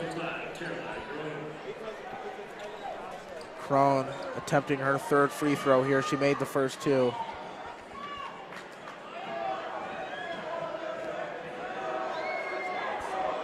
And just like that, it's a tie game. 56-56. The neutralizer there by Crone to tie it up. And another free throw here by Crone. And it puts them ahead. Mead with their first advance in a while. Here comes Jiracek. Offense is going to be so important in the late part of this game here for the Wizards. They're backing all the way off Jiracek, wondering if she might want to attempt a 3 here. There's Dockery. Back around to Jiracek. Jiracek the triple. Can't get it to go. Dockery fighting for the rebound. It's out on Mead, I believe. No, they're going to say it's Wizards basketball. Wow, I'm shocked. These refs have really proven themselves to change personalities halfway through this game, and I'm not quite sure what happened, but we're seeing a shift here. Oh my goodness. This next possession is huge. Mavericks have the ball. Crone out on the wing. There's Brennan here, the defense chance. Jiracek trying to play some good defense. There's Hahn. Hahn down the baseline. And they're going to call a foul on Dockery. So many fouls here. And I'm in disbelief of that one. I'm shocked. Gilmore coming into the game for Dockery. We haven't seen her all game. As you can see, Coach Nichols there. 2 minutes is a while. We have time to prove that. I mean, both teams have time to prove themselves. Hahn is able to knock it down. Everyone's looking a little bit tired, I will say that. This is no time to be tired, though, that's for sure. Wizards need to play their best basketball of the season here in the next 2 minutes. Hahn knocks down both, so a 3-point deficit here for the Wizards. They need a bucket here with 2 minutes left to go. It's going to be a timeout by Karen Nichols. I'm in disbelief here. A lot of fouls called, not going the Wizards' way, and they find themselves down 3, down in a game for the first time, and I can't remember how long here with 2:09 left to go. Considering they just beat Greeley West 50-6, this is truly something. So I don't know. What's your prediction, Rise? Do you think we're going to see a Windsor dub, a Mead dub? I think we're going to see a great play coming off the inbound here. I believe that's why Coach Nichols called that, so she can get a good inbound play, because they need a bucket right now. We're going to see a stop on the defensive end and another bucket. And I think the Wizards are going to get this victory. I think they're going to dig down deep, and I think they're going to get it. All right, we'll see. I mean, I love my Windsor girls, but I really do have faith in Mead. I really think it could go either way, and I think both teams are improving their practice time and their off-season work that they've been putting in and all of the time they prepared this season for this game. These are the moments that you want, you know, as an athlete, trying to finish, close out these tough games. Two top 5 opponents playing against each other. On the court for the Wizards is Reagan Johnson, Helena Gilmore, Brooklyn Jiracek, Rayleigh Hess, and Samantha Darnell. This is what being an athlete's all about, is prevailing in tough times and being with your teammates. Here comes Darnell. Trying to get something going here. Goes around. That's going to be a foul on Crone. These are some crucial free throws here for Jiracek. They made a mistake with the foul. Shooting two for the Wizards. At the lead line, number 14, Brooklyn Jiracek.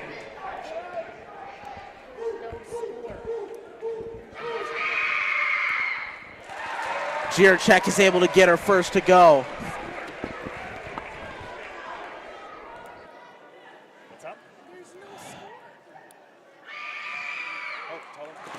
Second is up as well. 59-58. And they're going to say that Darnell was out of bounds there. Great job by Jiracek making those free throws, and a great deflection there by Darnell. We apologize for not having the score on the screen there, but we are looking at 59-58, 2 minutes to go. Everybody on the edge of their seat here. Here comes Brennan. Wizards only up 1. There's Crone on the wing. Back to Hahn. There's Brennan again. Good. Oh! No, I thought that Rayleigh Hess was going to have that steal. She was going to have an open layup on the other end. But she's just able to deflect it out of bounds.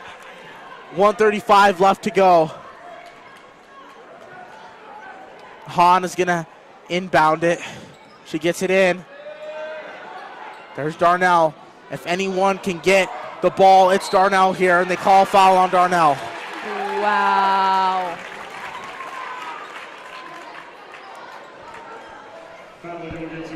Wizards hoping for Brennan to miss some here.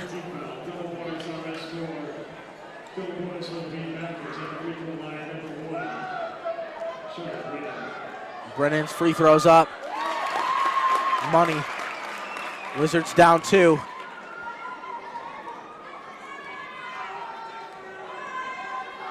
Another one up. She gets both of them to go. Wizards back down 3. In the same position, they need a bucket. Rayleigh Hess bringing it up the floor. Any sort of points here would be huge for the Wizards. Jiracek trying to find someone to pass it to. They get it out. Hess is going to drive. Takes it to Darnell. Darnell out to Gilmore with mid-range. Can't get it to go.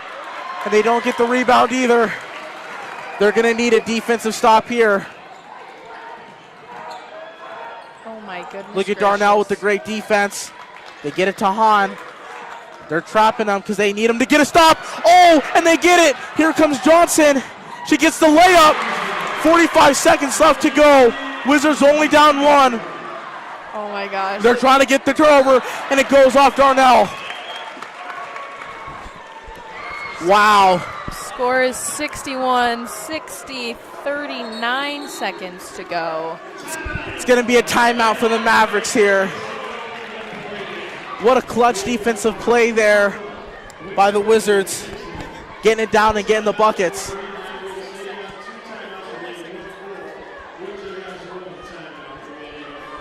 We're seeing quite the game here. Wizards trying to get the ball back off the inbound here. Rise is standing up. I have to stand up. Rise is really feeling the energy out here, as we all are. This is unlike anything I've seen. Very much so. You can see Coach Nichols coaching the team up down there, trying to scheme a way to get this ball back, because with no shot clock, theoretically Mead can just dribble out the ball here. The remaining 40 seconds, Wizards definitely don't want that to happen. So, they've been getting steals all season long, and they especially need a steal right now. This game looks to be a precursor for the boys' game. I think we're going to see about the same.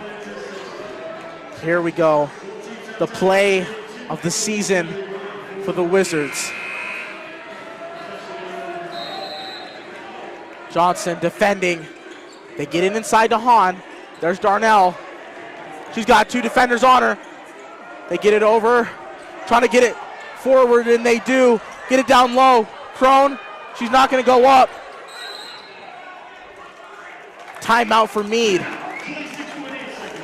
Great job not fouling there by the Wizards. They can't get the ball. Thought that they might call it. Thought they got it across half court a little late here, but they end up getting it across. And one thing I've said this whole game is that the Mead girls just look so calm. Like, they are so ready for this, and Windsor girls they look ready. They look very ready from Miss Karen Nichols over there, but they look a little bit scared. And so I think the energy is really what's going to carry them through this next 26 seconds. They need a turnover here. Need to get that ball back. 1 timeout remaining for each team. So if the Wizards do end up getting the ball, they can call a timeout and get the play they want. Here we go. Trying to get a stop here. They get it. They knock it out. They're going to say it's Mead basketball. 25.7 left to go on the clock. This time Hahn will be passing it in. Here she is. Oh, that has to be a jump. And they're going to call a foul on Darnell instead of a jump. And that'll send her to the line. Frustration continues for the Wizards as they send the Mavs to the line another time. Should have been a jump ball, but they call a foul on Darnell. That would have been huge if they would have called the right play there. Wizards would have gotten the basketball. Brennan sinks it. Wizards down 2.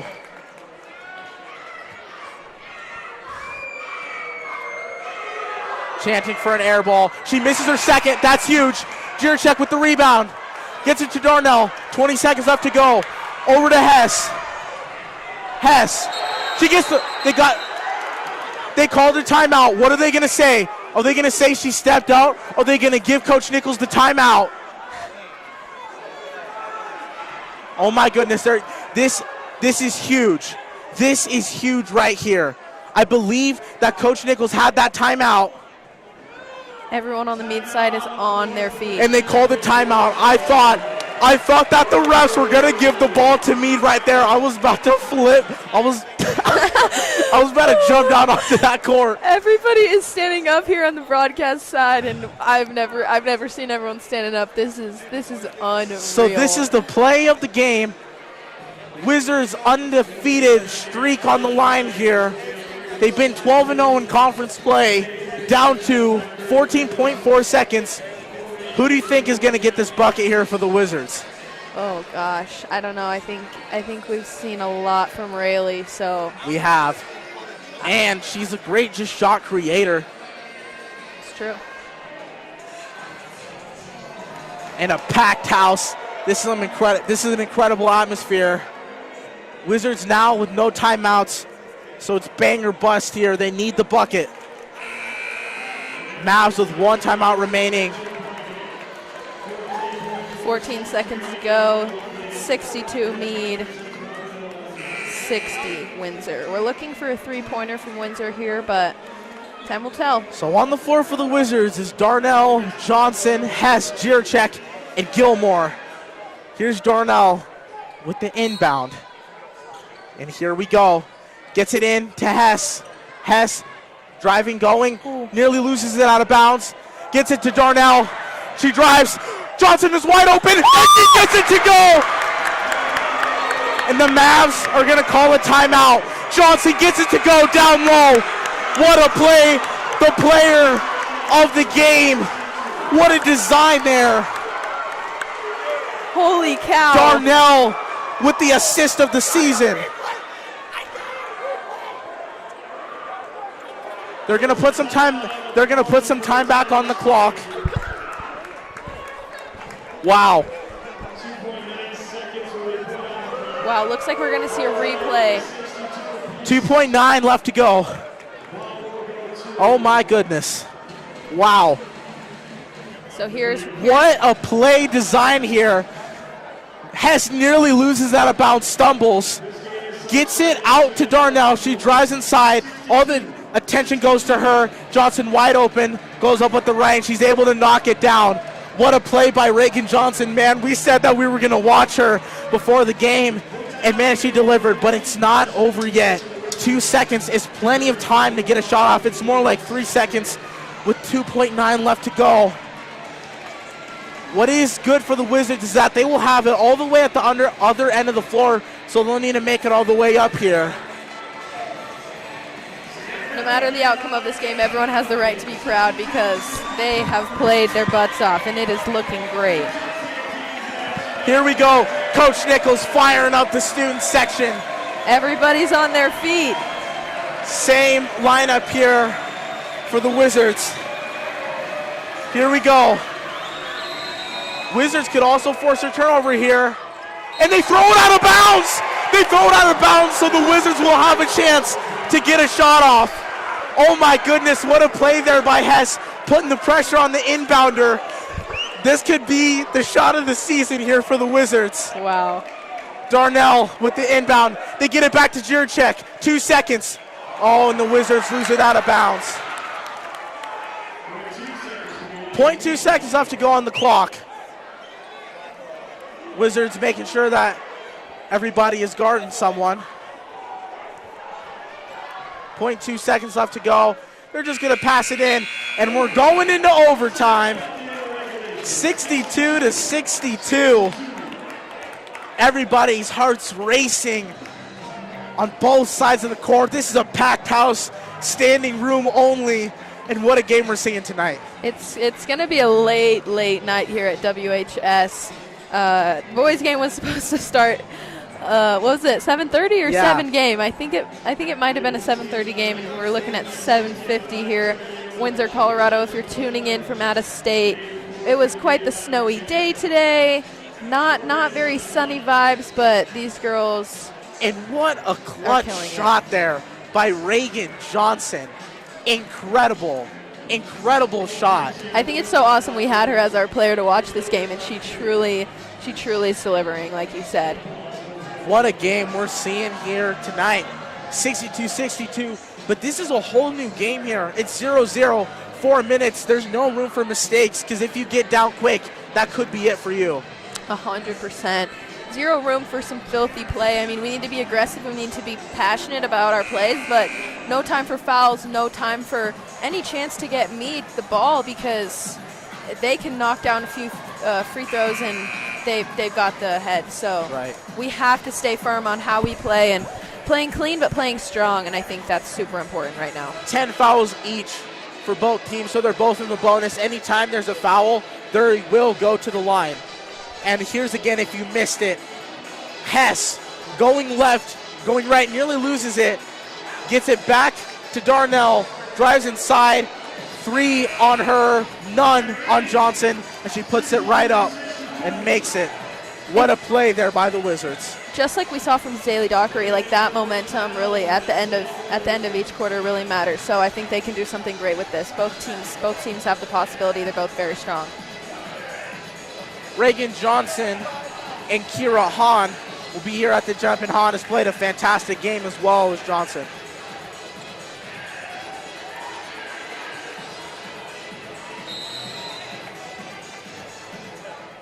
Johnson wins the tip. Wizards out possession. Darnell over to Jiracek, back to Gilmore. Gilmore to Johnson. Darnell in the corner. They get it to Hess. Hess with the crossover to Gilmore. Back up to Jiracek, the top of the key. She's going to drive, kicks it out. Gilmore thought about the 3, goes inside, gives it to Hess. Hess down to Johnson. Everybody's dribbling it back out. Hess pulls down low, right back to Johnson. Hess nearly loses the ball, goes in, she has an open lane, and she gets it to go. What a move by Rayleigh Hess. She has 20 points on the night, putting the team on her back. She's just a sophomore.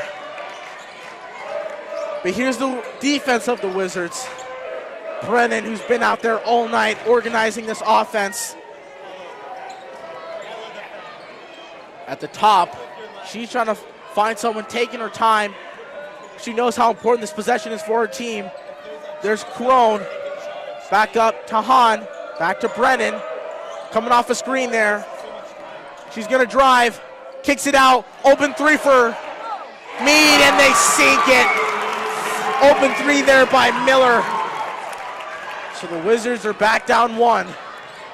The Mead student section is really filling up, as so is Windsor's. They are. Here's Darnell surveying. 2.5 minutes left to go in overtime. Jirchek thought about the three, didn't. Gilmore with the mid-range, can't get it to go. Open there, but she couldn't quite get it. Here come the Mavs. Can't give up a three if you're Windsor. Trying to get another turnover here. Hahn being guarded by Hess. Back outside. It's going to be an open shot. Good defense there by the Wizards. Here comes Gilmore. Up to Jirchek. Controls the ball. And they're going to say that she stepped out of bounds. Students are fired up about that one. I'm not too against that one, but you know, we'll see what they can do with this. Marsh coming into the game for Gilmore. Wizards down 1 in overtime with 1:53 left to go on the clock. Nearly forced a turnover there. That would be awesome if they could get one. They haven't gotten it across half court.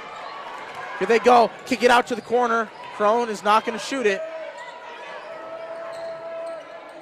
Wizards trying to force a turnover here. Reagan with great defense right now. Yeah, great verticality there. And a travel. It's going the other way. Wizards basketball with 1.5 left to go. Down 1. They need anything here on the offensive end. And here they go. Darnell with the ball, the leader of this team, bringing it up court across the W, as she has many times before. One of the biggest games this season for the Wizards. She gets around. She has an open three. She takes it, and she leaves it short. She races down there with Hahn. Hahn goes up and can't get it to go, but she gets her own rebound. Kicks it out mid-range, and they get it to go. 1 minute left to go. Wizards down 3. Racing down the court. There's Johnson in the corner. Back to Jirchek. Can't take too much time here if you're the Wizards. Over to Marsh. Marsh goes up with it. Can't get it to go.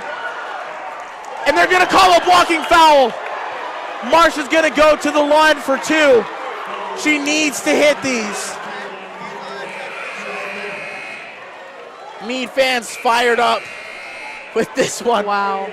So much intensity we're seeing right now. The boys team's mad. The students are mad. Our student section filling up.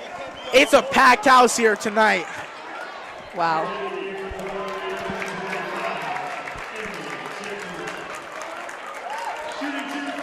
Two. Here's Cadence Marsh.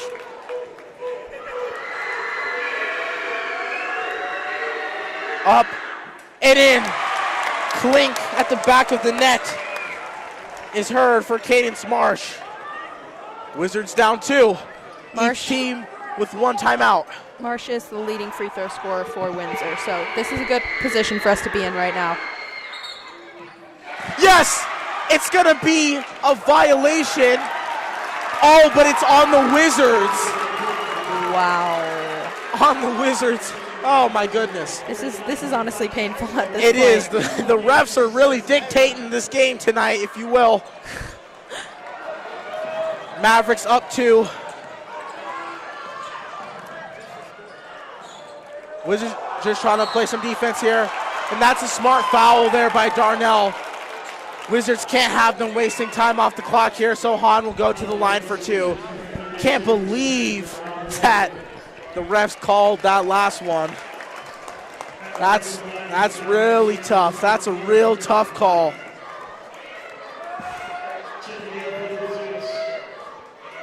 Wizards here hoping for Hahn to miss at least one shot.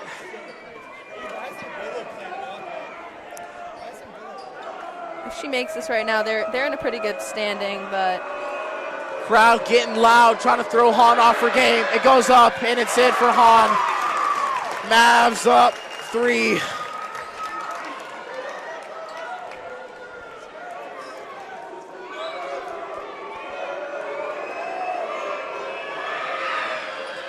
She knocks both down. Wizards definitely going to have to play with some pace here. They don't have much time left. And Jiracek dribbles it off her foot, and it goes out of bounds.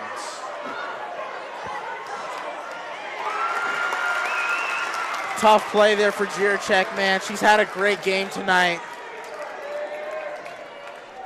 Goes off her foot and out of bounds. Oh, goes off. That has to be off Mead. That has to be Windsor ball. 29.7 left to go on the clock. Wizards down 4. There's still a chance, but they need a basket on this possession.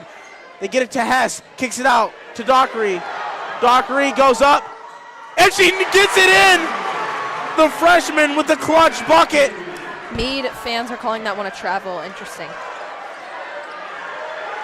Down 2. They're trying to get a turnover.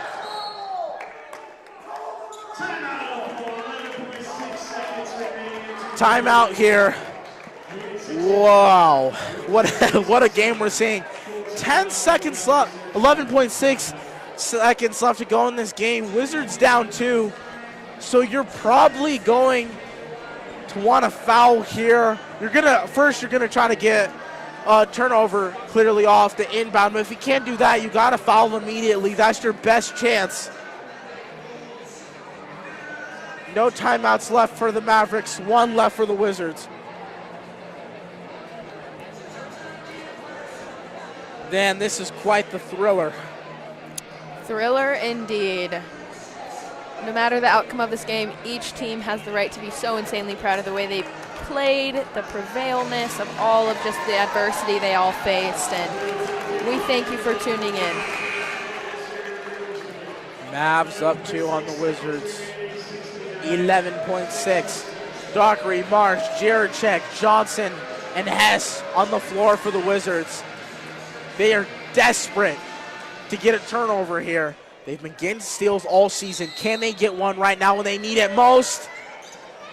They're going to get it to Hahn in the backcourt, and they foul her. That's the play you got to make there. You just got to hope that Hahn misses a free throw here. They had no other choice but to do that.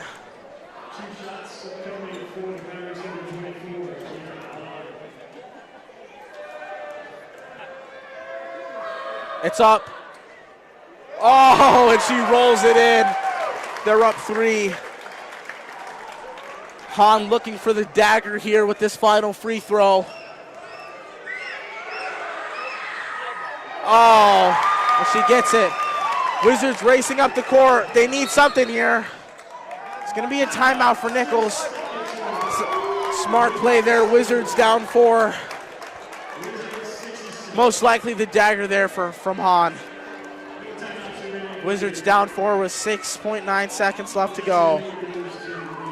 Tough play.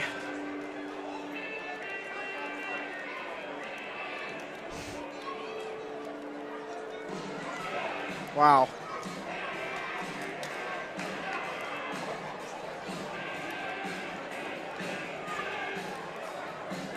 What a game we've seen here tonight. Truly. Wizards will need a miracle to pull this one out.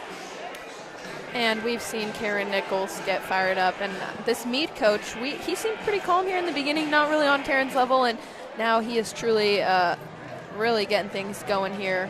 For the girls of Mead, we have 6.9 seconds to go left in the game. 67 Wizards, 71 Mead. Wow. Just wow. A lot of controversy in this game with some of the fouls called late here in the fourth quarter and overtime. Jiracek dribbled it off her foot. That was a really tough play there. She's had a great game tonight. We're hoping for a bucket, a foul, and some missed free throws. So here's Jiracek. She's going to have her spot in the corner. Corner three for Jiracek. Is in! Oh! She gets it to go. And they just run the clock out because they had no timeouts on the Windsor side. Wow, Mead fans are on their feet, and such an interesting way to end their game as they just lost to Holy Family by 1. They were in this game to win this game, and they had it out for us. And that now puts Mead at 17-5. What an insane way to end the game. Rise, thank you so much for being here with me. Thank you all for watching. Of course. We're truly proud of both teams. They both did an insane job, and it was one of my favorite games I've ever seen here at Windsor. We'll see you in the next one. Stay tuned. Stay tuned. Thank you, guys. Bye-bye.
The following presentation is a Windsor Wizard Broadcasting Network production.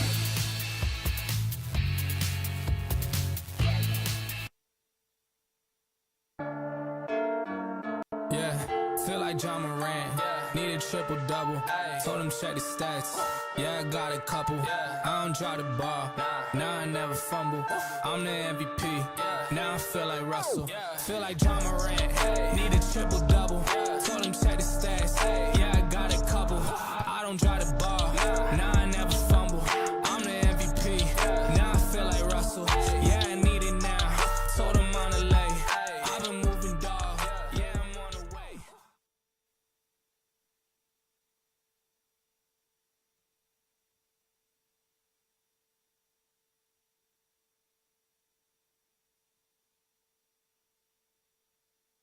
Welcome back to Reg Fiegel Gym. I am Caleb Morrow alongside Carter Priest.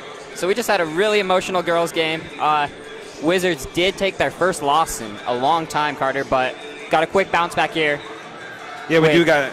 With the boys team. Yeah, quick bounce back right here after a long girls game that went overtime. Really good game to watch Windsor can pull through, which is the upsetting part about that, but you know. Yep, and here are our starting lineups for tonight's game. David Hageman, Clayton Wright, Tanner Garcia, Johnny Reed, and Colby Shuck. So pretty normal. Got 4 seniors alongside Johnny Reed, and that's a big story of all the seniors this year for the Wizards, right? So this is their year to make something happen, and they are getting hot at the right time. 11-1 in league, and but a great matchup tonight. Yeah, for sure. Last time Windsor played Mead was down in Mead, obviously. I went to that game personally by myself, but you know, as we can see some points per the game. These are some very even teams, Carter, like as you were mentioning, but Windsor Wizards 13th in Colorado, Mead 8th in Colorado, Mead 2nd in the class, Wizards 4th in the class per max preps, but this Wizards team beat Mead 52-49 the last time they played. Yeah, really good game. Was down in Mead for that one. Really came down to that last second shot by number 12, Dominic McLawrence. So, yep. Player to watch tonight is going to be Colby Shuck, number 24, not number 2. But really good player, does his role very well. And we see him, he's been having a lot more success recently when he drives and is aggressive towards the basket. Yeah, he has. And another player to watch out for is on the Mead side, number 2, Tucker Mills, the number 2 ranked player in the state of Colorado. Yep, number 2 ranked in the state of Colorado, committed to Omaha in Nebraska. I think they're D1, so legit player. He leads them in scoring with 18.5, but David Hageman leads the Wizards in scoring with 19.8.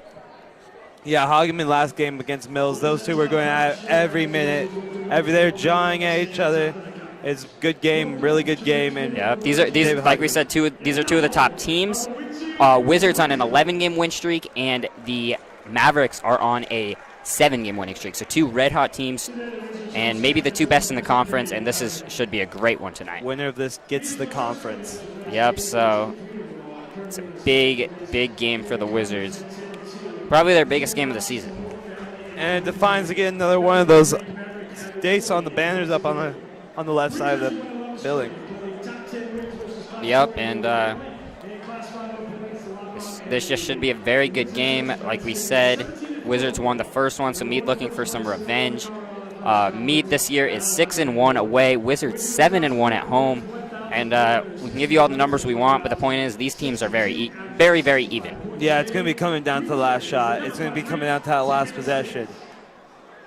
And that's how it's going to go. Would not be surprised at all. Wizards got a really good environment here, though. We saw at the end of the girls, student section really showed out, getting there at the end, and now it is really a packed gym, so they got the environment. Mead has their own little student section with doing jersey night too, so it'll be good. It should be a good one. Should be a very fun game tonight. But we'll hear some starting lineups, it looks like. Yep, we'll send it down.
There were your starting lineups, and man, this is just an exciting one, Carter. Like, two top teams in the conference playing for the conference gives you playoff vibes. It's a playoff atmosphere. This is high school basketball at its finest. It is high school. It reminds you of Friday Night Lights, but in the winter, you know? It's just a great game to put. And maybe some better play than we saw in the Friday Night Lights this past year, huh? Yeah, I agree. Just big student section. It's going across like 1.5 rows of students. By far the biggest student section we've seen. Mead with a very solid student section themselves. Coming from Mead, too. Here's the two matchup. David Hageman and Tucker Mills. This is the one to watch all night, folks. Yep. As the jump will be controlled by Shuck. He snags it away, and we are underway with a Wizards possession controlled by Tanner Garcia. And here's the matchup Carter's talking about right away. Oh. And Hageman throws it away. So Hageman turns it over on the first possession. It's not how you want to start the game if you're Windsor right Not at all. And Tucker Mills with the mismatched shoes. Hageman guarding him. It's a drive and a quick foul. So that is probably going to go on. Yeah, that's going to go on Garcia. It seems like every game that we announce, he picks up a foul in the first minute. That is not what you want to do if you're Windsor right there. Again, is get the foul. And Clayton Wright steals it right back in transition. He'll slow it down. Yeah, good right there. Good. He didn't even know he had the ball till Mills threw it at his hand. So a couple early turnovers. Get it up top to Reed. Reed thought about it. Drives. Puts it up and no good. Reed gets the own board. Corner. Hageman. Good. Hey. What's that? Is that the corner again, Caleb? That's the corner again. Is that the corner again? David Hageman, of course, got really hot from that corner last home game, and don't know about that pass. But Mills is going to control it. He's going to drive, and it's good. So Tucker Mills, you can just see the raw talent, and that's why he's committed to a big university. Is like he is a 6'6" guard who has the handles of a smaller guard. Hageman's going to get the three open and knock it down. David Hageman feeling it early, already 2 3-pointers. Hey, he reached that 1,000 mark against Centaurus, dropping 31. Feel like he's a pretty good basketball player. I think so too, Caleb. Mills drives right back on him. No good. Good defense from Hageman. Rebounded by Reed. And it's going to be drawing all night. They'll draw it, timeouts. It's going to be crazy. This is like a good game. This is going to be a really good game. Oh, for sure. As Wright gets it. And he travels. Doesn't agree with the call, but that's what's called. And now it is 6-2. It's 6-2. And you're just seeing Hageman and Mills as the only ones to score. They're guarding each other. This isn't like similar height, similar play style. It's just quite a matchup.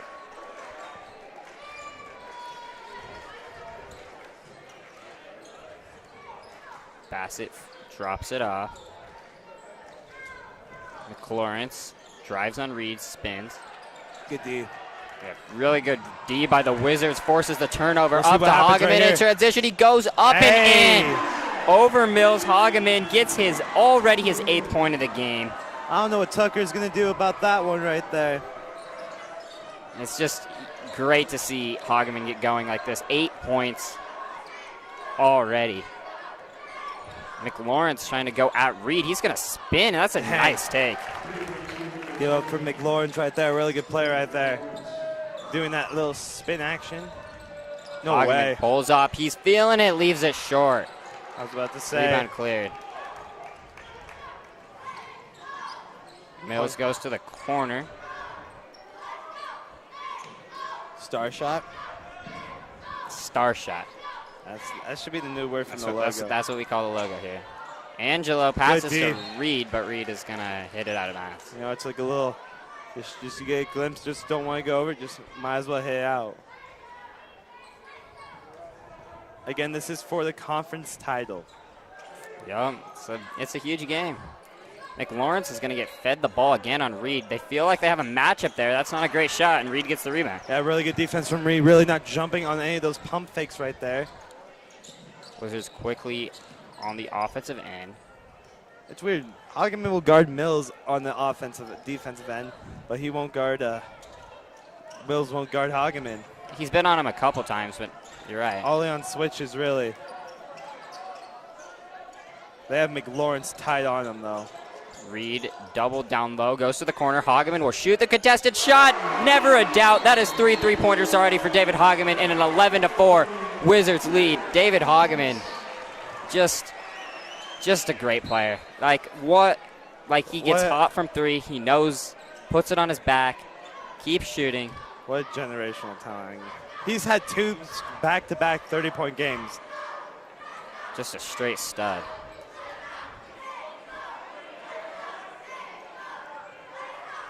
Mead finds himself trailing by 7 here early. Yeah, last time it was a really defensive matchup. We might see an offensive. Oh, that works. A lead pass to the bench. I don't know what you were seeing there, but it's okay. I think.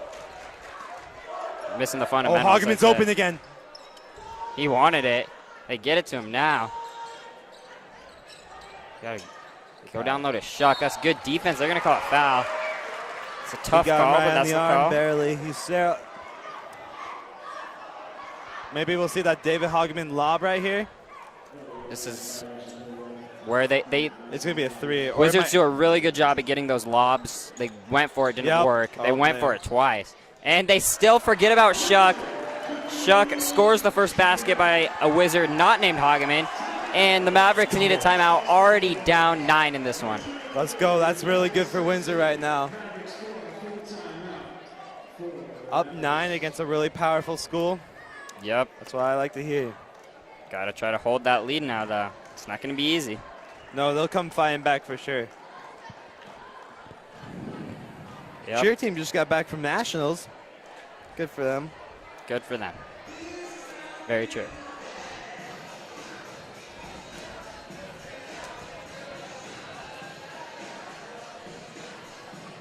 I mean, the girls' game was a really tough defeat, and getting the energy positive energy back into the gym with a hot start from Hageman. Yeah, it's a good thing. Because Hageman, you know, that corner's his spot. I think we have to label that after David right there. I mean, that corner is, here's a replay. Oh, Hageman, another 3. I mean, solid shooter, I'd say. I think so, too. He's really stepped up his game. If he averages another 20-point night, Caleb, he'll have average 20 points on all entire season. Yeah, 19.8 right now, so he's close. Dude, Hageman was staring down Mills in that timeout huddle. He wants to play on him so bad right now. He's a competitor. He wants to show everyone who's in the recruiting right now, I can guard good people. And Tucker Mills is one of those good people that he has to guard. Definitely. Might need a break for a little, though, but because that's a tough matchup. You see how Hageman not even really looking at the ball? Because he's like on that. I mean, yeah. He's playing tight. He's locked in. Actually was, as Mills is going to drive, pull up, leave it short. Rebound cleared by Hageman. Here goes Hageman. Hageman has speed. Oh, I don't know. Oh, you got to get back now. Mills is running this guy is the other way. He's gonna lose the ball. Tucker Mills struggling here early. That's what Windsor's done with key players we've seen. Reed finds Hageman. I don't know. I don't think Basson can guard Hageman right here.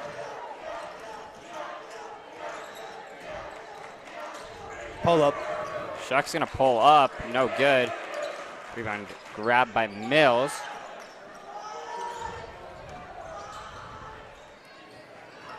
Drive and gets the hit. No, shot does not go as Matthew Ingelo will go to the line. But like I was saying, Carter, I was down there for my girls' sideline reporting, just listening to what the coach said, and behind me was the boys' basketball team. I overheard David Hageman talk about how he was pretty nervous for this game, and he is not showing that at all. I don't think you're always nervous for a game. And that's a good thing. And especially a big game like this. But if you're not nervous, there's been coaches that's told me if you're not nervous for a game, you're doing something wrong. For sure, and he's come out. And Tucker Mills just came out early, so maybe that's a little advantage right there for Windsor right there. I don't know. I mean, he's usually, but right now he is just not playing well. No. And the defense for Windsor is really getting to him with 2 minutes, 6 minutes already through this game.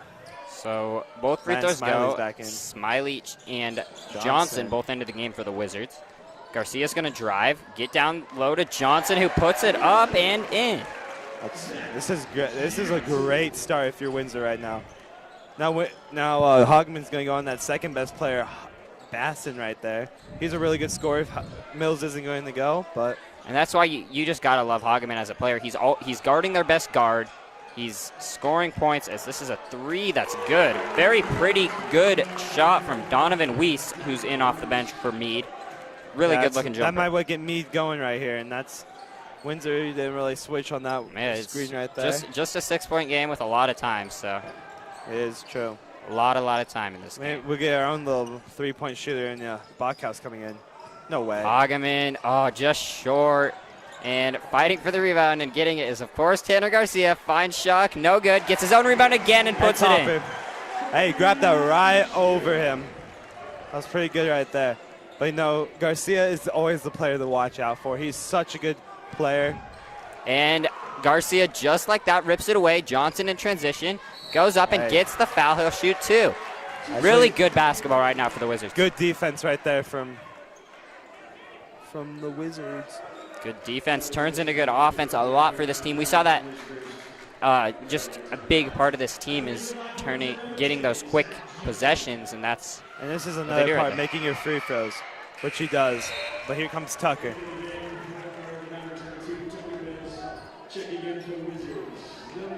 Tanner Garcia is going to take a little break right there.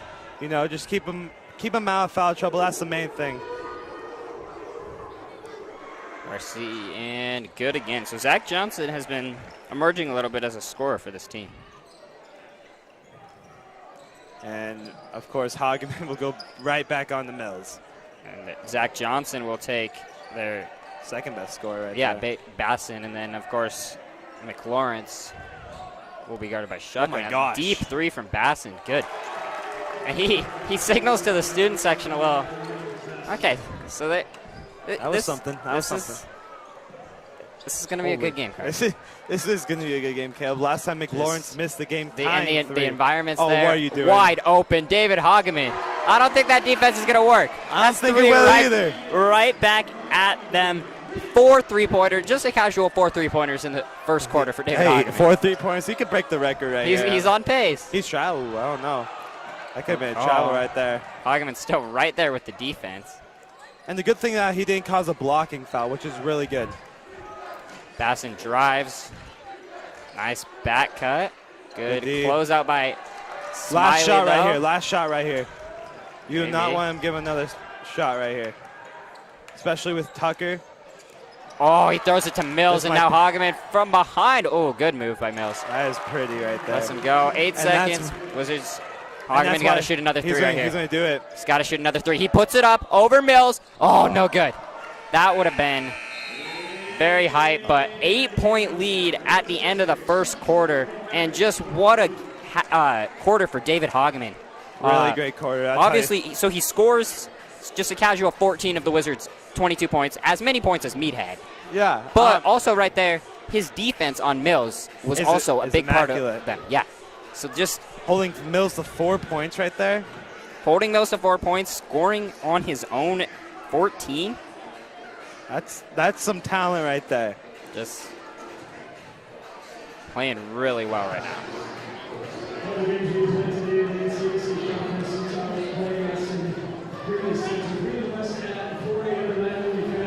We're gonna have a okay, the coaches aren't too happy with the intensity and how they're running down the court, but they like the outcome so far from the score 22-14 first quarter. Yeah, no, that was our sideline reporter, Ireland Billings. Really great stuff right there. Yeah, for sure. No, this is 22 points in the first quarter. And you know that players, student sections, talking their. They've been talking all day. Just their fair amount of friendly trash, but it's fun. It's a great environment, and should have a fun ending. Yeah, here's the tight defense. Mills is going to want it back right there. I just want to shout out Mr. Vasa for bringing me a Coke right now. That was very nice. All right, back onto this. Mills turnaround. That's a real good look for him, but that's gonna be on Mead, right? Reed. They're gonna call that on Reed. That's interesting. Reed was on I didn't watch it, but Reed looked like Reed fell, and that's okay. He got the foul on him, but it's all good.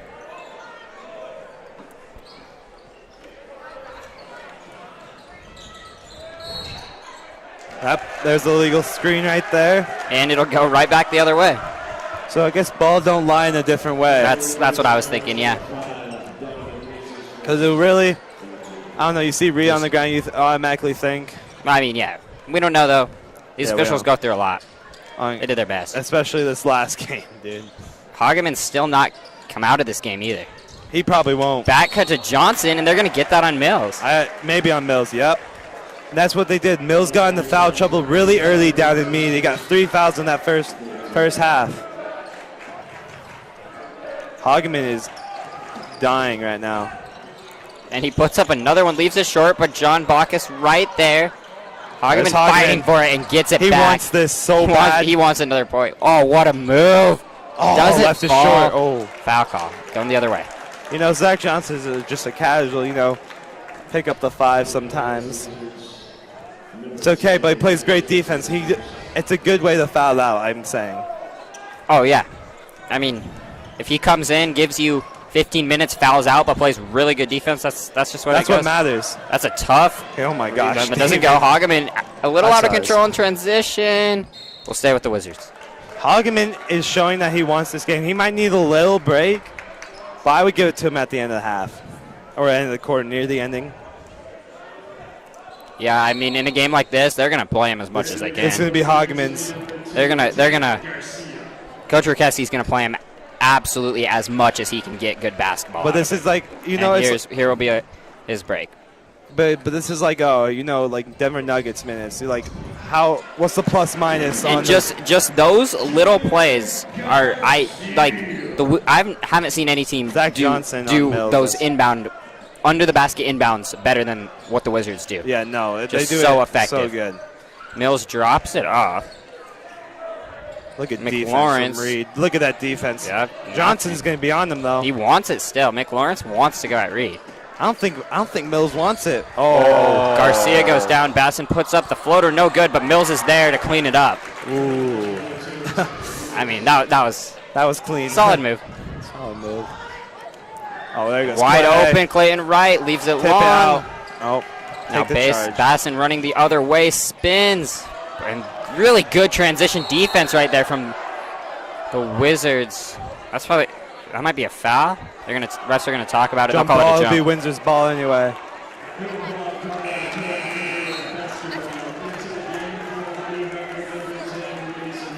Mead's gonna make a big group substitution right here. Yeah, the last two players on that Mead bench are just JV players who played probably 2 hours ago. So there's really not a lot of depth on this team. They go to a lot of their bench players right here, but keep their starting front court of Basson and Mills out there.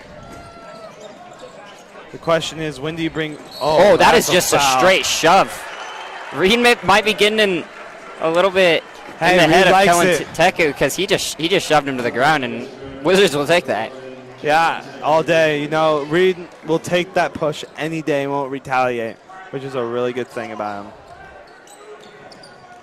Oh, and Clayton Wright with tough move, can't finish though. Ball. It will be.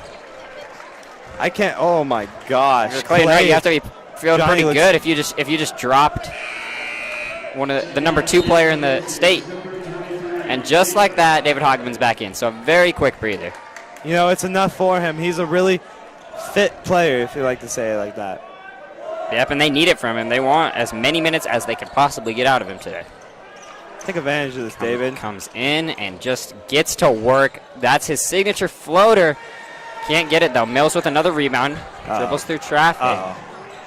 This is the scary thing. Mills full head of steam. Yeah. That's the best thing you could do. You can see why he's, as highly recruited as he is, because he's, he brings a lot of he's traction around shifty, him. he's quick, and then he's also 6'6" and big.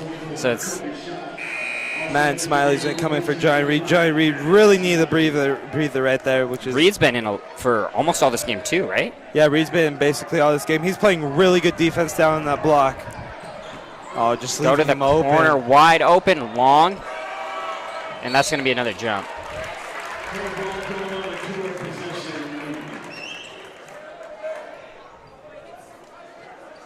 There will be I believe there will be tees thrown in this game. On players or the bench? Maybe both. The student sections? It could be. This is intense. Wait till Holy Family comes to town. Handled by Angelo. Guarded well by Smiley. Gets down low. Oh, that's a travel. Yep. Goes the other way. Wizards get possession. In Windsor, you really want at least a 6-point lead going into half. Yeah, this has been a really good-looking start to this game for the Wizards, though. All things considered. Basson will be on Hageman.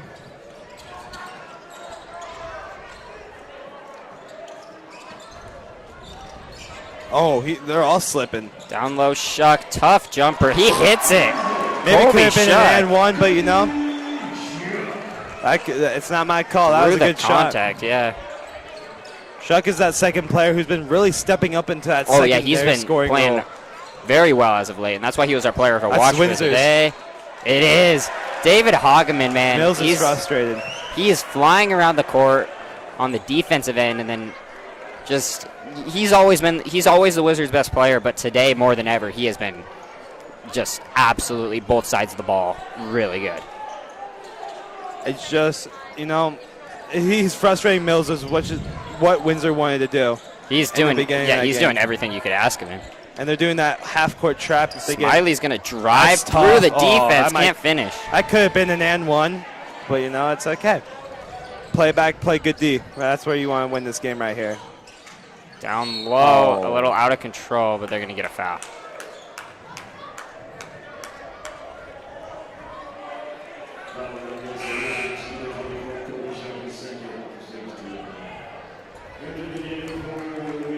McLawrence will come back into the game. No Reed this time, who was doing pretty well. And just as McLawrence comes, never mind, Reed comes to the table. What do I know? You have the script? Maybe I caught it. Maybe I do have the script. We cannot confirm or deny. Before Reed gets in, McLawrence is trying to get some buckets, but that is not going to be easy either on Shuck. He blocks it. Wizards in transition. Right. Lob to Hageman. And he finishes. David Hageman with another bucket. And he is just great pass by Clayton Wright. Clayton Wright steals it again. It slipped on the court. It's going to be Windsor's ball. Oh, my gosh. Clayton Wright. They're frustrating Mead right now. Tucker Mills is looking in this stress right now. And they need a timeout. This has been a very frustrating game for them for sure.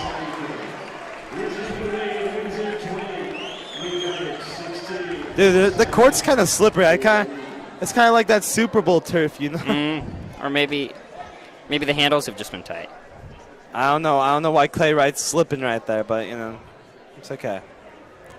Hageman, though, is showing why he could be one of the best players in the state. I mean, obviously he's killing it on the offensive end, and he usually does. But today, we don't really see the defensive end. The defense has been.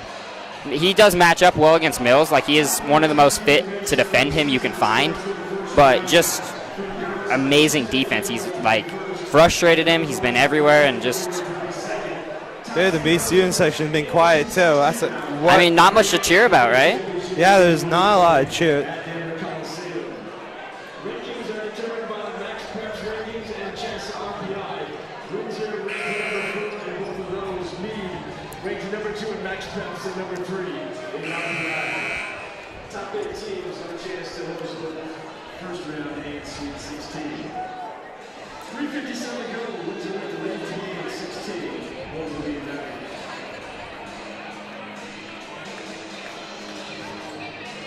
So Wizards will get the ball in the corner. Already winning by 12. 4 minutes to go in this first half. Get it into Wright. We'll see Hageman get open right there. Why not shoot? I'm just kidding. He thought about it, maybe. Hageman doubled. Gets it to Reed. Corner. Smiley has enough space. A little off. Right there for the rebound is Wright. And that's what's also killing. Reed will shoot the three. Oh, no good. Hustle and out of bounds.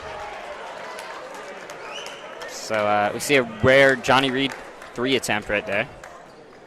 Well, yeah, and Windsor's thing is you don't really see a lot of offensive boards from Windsor. Like this has had a lot more than like last current games, you know? You always see Garcia down there grabbing boards, but you never really see like. Oh my God! Another steal on Hageman in transition, and he lets him go. Oh, he slipped too. The same move that had earlier been hit on him by Mills, he hits and gets another 2 right there. But yeah, he is grimacing a little bit after that fall. Does he have 18? He has more than Mead, I think. Yeah, he definitely has more than Mead. He's at 18 points right now. Wow, that's crazy. Gets to the back cut, down low to Mills, and passes off. It'll be Wizards ball. Holy cow. This is some of the best basketball they've played all year. And this is for a conference title, too, which is the crazy thing about that. Just they're on the defensive end, they look as good as they've looked all year, and then David Hageman just scoring at will, basically. Oh, my gosh, dude. He's doubled right there. They forced the turnover on that play with throwing a double team at him.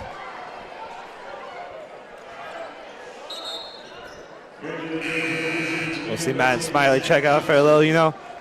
You're not going to get people on the bench today. Like, Johnson's going to get a lot of minutes. Yep, they seeing a little different rotation, which involves a lot of Reed and Hageman on the court.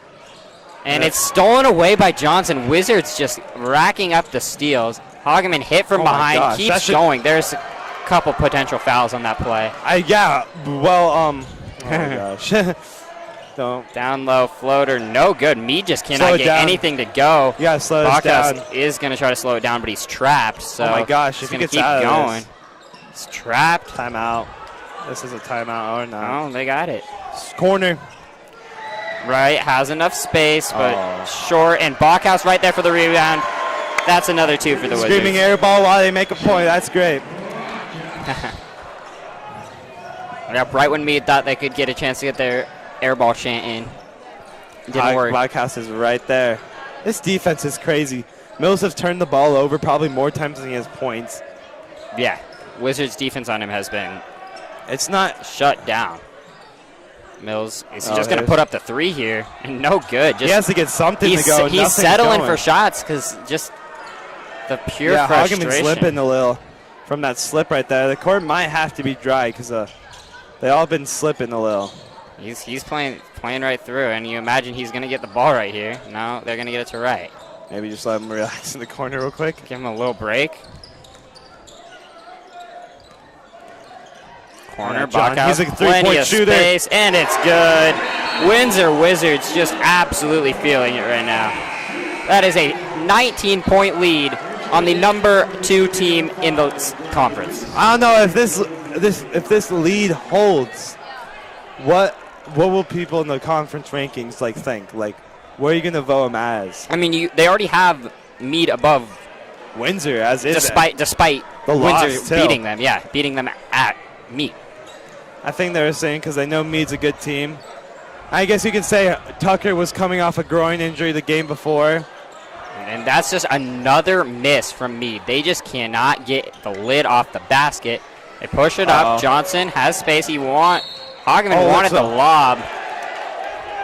And there is a foul, but they're going to discuss whether it's goaltending or not, and I don't think they're going to call it.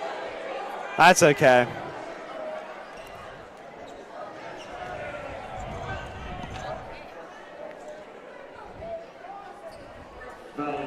So Johnson will go to the line for 2. 39 seconds to go. This is another make your free throw. Johnson's 2 for 2 today. Make it 3 for 3.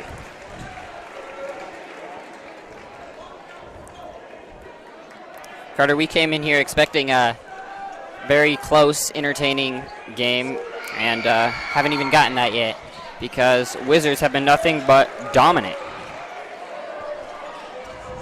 Okay. Or not. Yeah, they really have been dominant right there.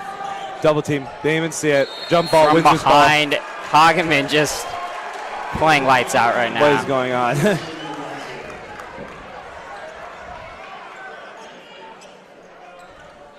This is strange. I don't know what's going on. I came in thinking it was going to be a close game. Yeah. Wizards up a solid 21 points. And looking to add on to it right now, too. Wright gets it to Reed. And Hageman has space. He's fouled. And one. They don't call it. That was definitely, he hit the hand, but Hageman will take his 5th three-pointer of the game. Why not? Drive and just, this will be the first points in a long time for Mead. It's probably helpful that they got it. Yeah, but they'll get a chance at the line, it looks like. Hey, so how much does Hageman have? Hageman has 5 three-pointers already in this game. Which 4 of those in the first quarter. So he's right now at 21 total points. Mead has 16. Oh my God. Just an absolute dominant performance from the Wizards. You know, maybe a half-court shot attempt from Weiss. I mean, 3 seconds.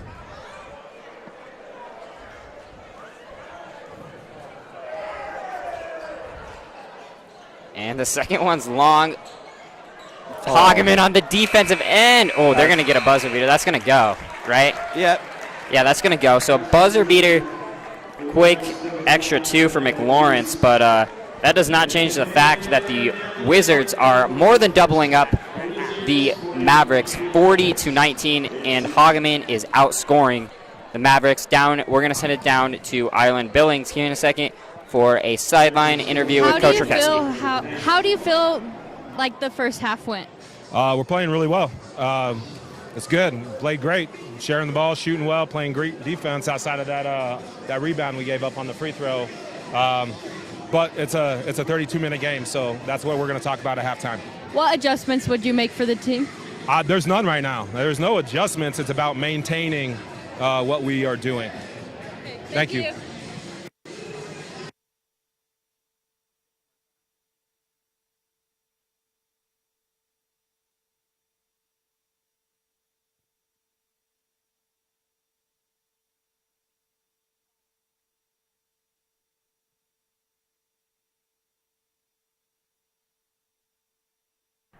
Community is one of our core values at Windsor State Bank, and we are proud to celebrate 10 years of helping, encouraging, and meeting the financial needs of our community. We work with our customers to help them realize their financial dreams, whether opening a business, purchasing a home, or planning for retirement. Our bank is run by local people who are dedicated to serving the financial needs of the area, and we take pride in providing exceptional customer service and building trust with our customers. If you are looking for a bank who knows your first name, then you're in the right place. Windsor State Bank, invested in our community, invested in you. Looking for Windsor's best pizza? There's only one place to go, and that's Pelican Joe's. Locally owned and operated, Pelican Joe's makes for great pizza every time. Pizza isn't their only specialty. They also make wings, salads, and everyone's favorite, pizza rolls.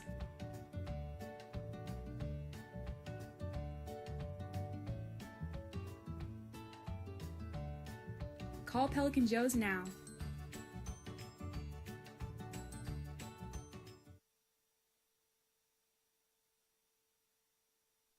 Welcome to the Windsor Recreation Center, where we offer a variety of activities and fun.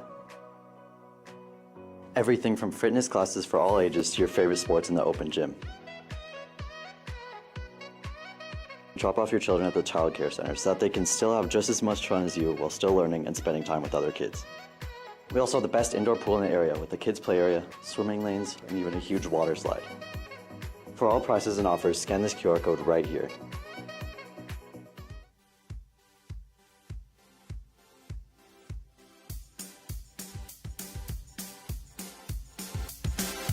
The Windsor Recreation Center offers many youth sports including football, soccer, basketball, baseball, softball, tennis, track, swim lessons, and more. Youth sports is a great way to encourage your children to make new friends, learn teamwork and camaraderie, and it lets them explore new opportunities. Sign your kids up for youth sports today. Scan the QR code on the screen for more information. The Windsor Community Recreation Center offers a diverse range of adult sports. The Rec Center supports a variety of unique sports for Windsor's adult population. They offer pickleball, baseball, volleyball, and kickball leagues. Not only does the Rec Center offer these leagues, but they also offer tournaments for some sports. So Windsor's adults, come on down to the Rec Center to learn more about these great programs, or you can scan the QR code on the screen for more information.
Welcome back. I'm Caleb Morrow here with Carter Priest, and quite a good first half for the Wizards. Almost a perfect first half for the Wizards, actually, as we see. That was the probably should have been fouled for Hageman for 3, but yeah, it was just a great half, led by David Hageman, of course, and his 21 points, outscoring the Mead Mavericks. There's Clayton Wright from the corner.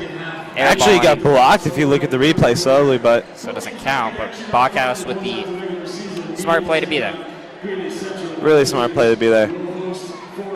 And yeah, just literally like it is hard to think of a single flaw, like a single thing the Wizards didn't do well in that first half. And that's what Coach Rukeski was saying, that he really didn't have any adjustments.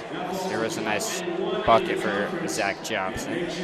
But yeah, like even Coach Rukeski, he will, even when they win by 30, he'll usually have something he can say. Not today. That is how good the Wizards play today. Yeah, he usually has something. Like, yeah, there's got to, like just any basketball team, there's going to be something you're going to do wrong. But they really played perfect today, and that's a solid kick to the corner to Bachhaus, who hit the 3. David Hageman didn't even watch the shot go in. He already knew it was going in. He didn't have to watch the shot go in, but because John Bachhaus is just that guy. Just Bachhaus, that 3 we saw was the only three-pointer made by anyone but Hageman. But Hageman himself had 5, so it worked out. Yeah, no, Mills is going to have to get going right here. If they want a slim chance, it's really slim. Mills is going to have to put the team on his back, and to be fair, they will still be in a pretty good spot, even if they lose this game for the playoffs. Both teams will. Yeah, but Windsor will have that conference win. Yeah. But, you know, it's crazy to think about that this team was barely behind the entire time last time they played to Windsor. I mean, to be fair, that was in Mead coming into Wizards gym. We didn't know if we'd see a revenge game. You see a lot of those. A lot of times when two pretty close teams, one of them wins the first, a lot of times you see the revenge other team win the second time, but not this time. Got to play really good defense here. Yep, don't let them get going as we are off in this second half. Get to the corner. Bassin down low. And Windsor's thing last week when they played Silver Creek, when they allowed 71, was they were going to work. Coach Rukeski said he's going to work on defense for 2 hours. And all practice, yeah. It clearly worked. As they get a bucket. But, yeah, it did clearly worked on the defensive end. And a lot of those points were really like, that was in kind of garbage time, though. Yeah, the Wizards were already in control of that game. Down low to Shuck. That's a bad pass. This is not what you want if you're Windsor. Wizards coming out a little flat here. It's going to be a drive, spin, and Mills will drop it off for a midi. No good. Rebound by Shuck. So Hageman. You can take the clock. You don't have to rush a shot here. I mean, you could hold it all quarter. You could. We've seen it before. Hageman defended by Mills. You know, it's just crazy to think that you don't have a shot clock in like where there's a couple, obviously Mills and definitely potentially Hageman, D1 athletes are out here playing for their scholarships, and don't even have a shot clock. It just doesn't feel right. Or when the clock stops in like that late game situation. Yeah, from the girls' game. Good rebound by Reed off of the blocked shot. They'll get a jump.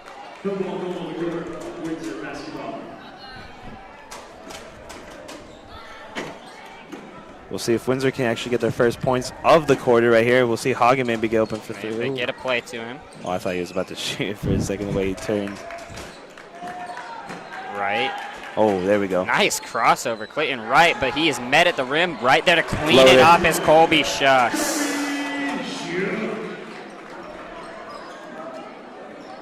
So Shuck with 8 now.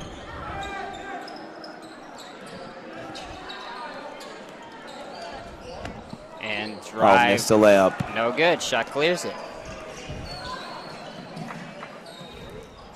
Oh.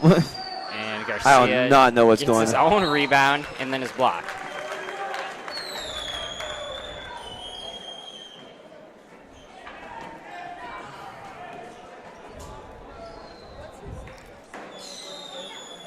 Maybe, yep, that's what's going to happen. Just play it safe. Maybe ISO. Yep, Wizards don't need they don't need to do too much here at all. And they're just kind of playing a little calm right now, but it's not really hurting them. Oh, this will be turned over, push it up. Uh-oh. And in Oh my gosh. Hageman, and another block. Holy it's cow. a block party, and now Hageman's off and running in transition, drops it off, lost. What a Back-to-back block. blocks. But David Hageman just, that's got it. You got to learn that when he's running from behind, you probably shouldn't just put up a straight layup. Yeah, no. Probably should have pump faked right there, but. Definitely. Just. I mean, I hope we got that on replay. I hope we got that on replay. I just hope. I have great hope. Oh. That is a rough fall. Oh. Basket's cleaned up and put in by Kellen Teku. But just Ow. now limping is Mills. He has just been very frustrated by this Wizards defense and just has struggled today. And I feel like what a pass by Hageman. Just a dart down low to Johnny Reed. He gets his first And there's Reed hustling all the way down court. Running that full court sprint, Sometimes those full court sprints actually help. And no good. And I feel like these star players who keep coming in here for the Wizards, the Wizards do a really good job at oh my gosh limiting the first option. Hageman leaves this one short. But he's getting Mills Wizards a are really slide. good at taking away teams' first options, I feel like. And stripped from behind by Hageman, now they call it foul.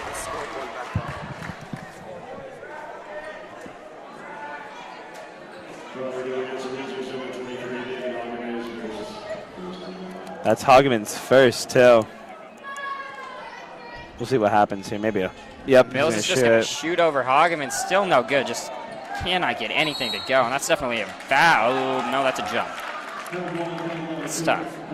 That is, I would say, oh no, but It's all right. We're all good.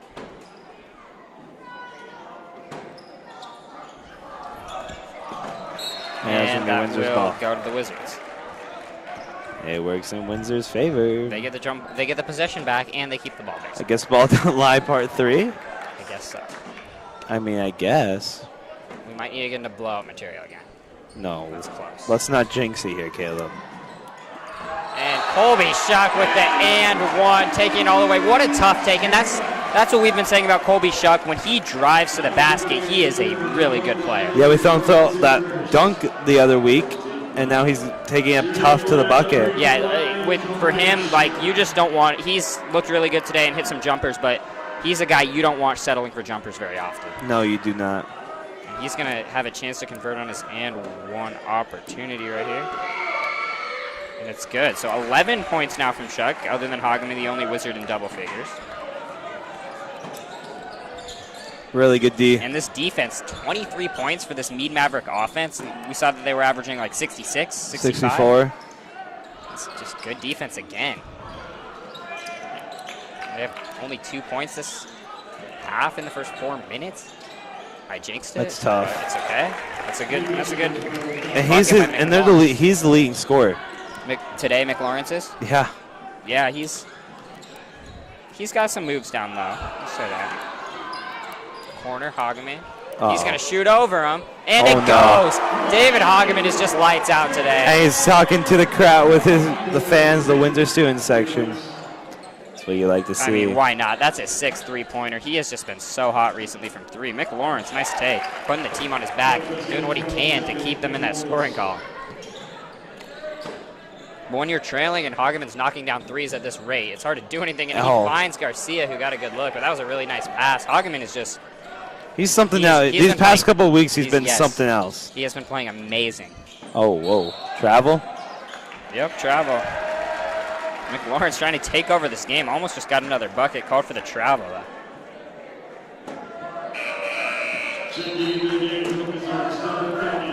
Fundamentals, huh?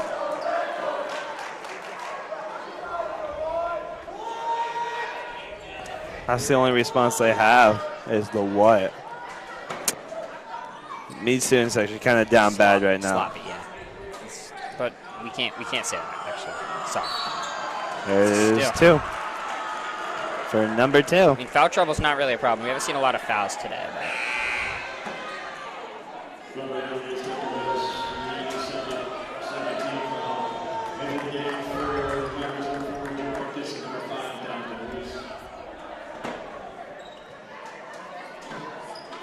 Hogman, dude. Gets the ball. Oh and my. He'll pull up because why not? Why not? Short.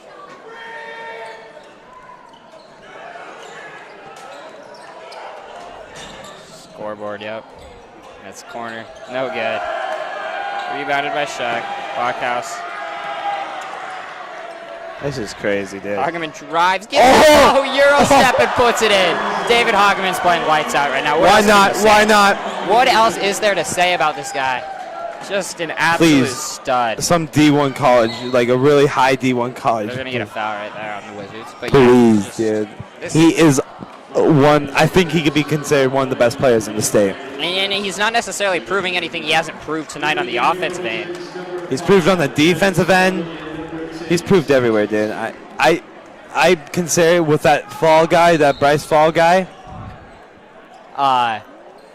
With Bryce Fall here in Colorado, but he's just proving like he's a legitimate two-way guard. Like, and that's what colleges do. It's hard to find a hole in his game, right? Like he can shoot, he can really defend, he has length. And when he's really locked in. And just recently he's been locked in, and he's getting hot at the right time as we approach playoffs next week. Like, that's a hard foul.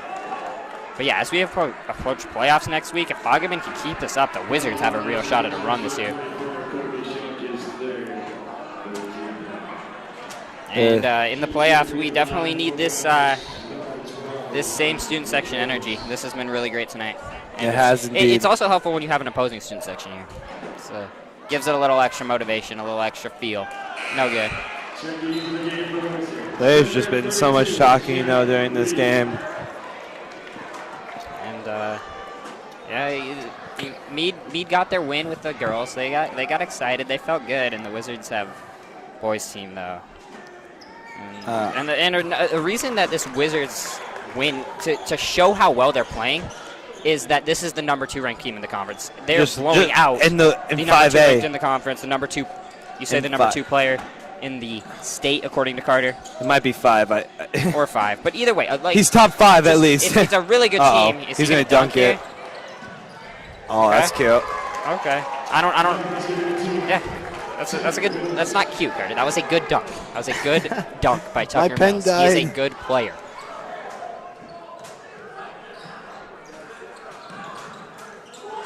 Smiley. Been a little quiet today, but the Wizards really haven't need him come offensively. Oh, there's nice hot fake. And one. He hasn't been quiet today. Who said that? Madden Smiley gets in the score sheet, and everyone's getting involved here for the Wizards. Dude, playing pretty well. I think so. And he's the freshman chance come out. I mean, just destroyed your senior guard. Carter, you're gonna get us in trouble. I know. I'm sorry. It wouldn't be the first time though. So. You're right. Mead's a very respectable school. They definitely didn't make. No, I can't. That's an and 1. Oh.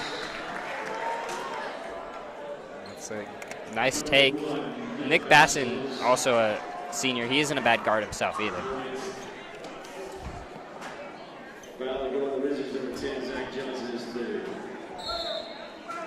Entering the game for the Wizards, be number 11, Clayton Wright.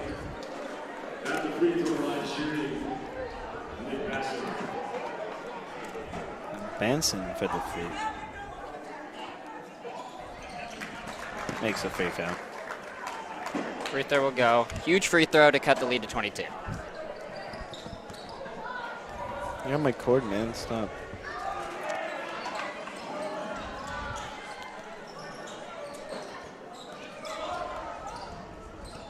Dude, Hogman, I don't see no reasons for not to shoot it. I mean, he's going to turn it over, it looks like here. No, he's going to fight for it. How's he getting it? No way. Oh. Strong block. Strong block. get a timeout. Wizards winning by 12 still.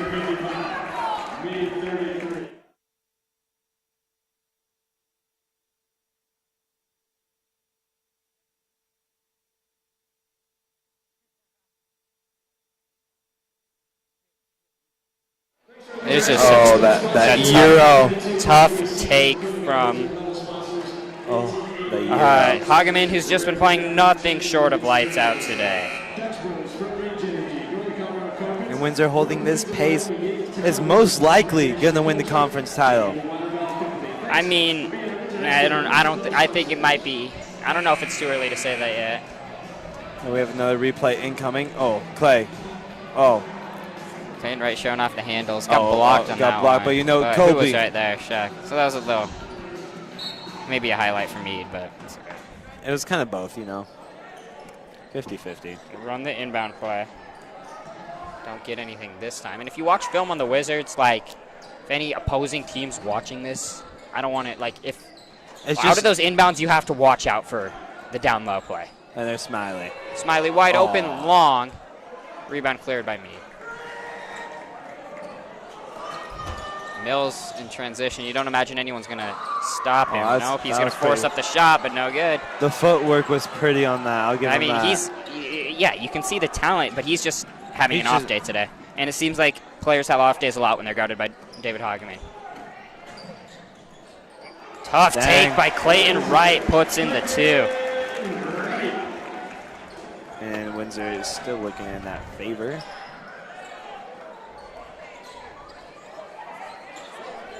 Did they even pass it? Oh, there's something slippery right there. We need floor wipers. Short. You know who's a good floor wiper? Colin Priest. Maybe Colin Priest needs to get a job here. Last second shot right here. In Tucker's face. This is, or not.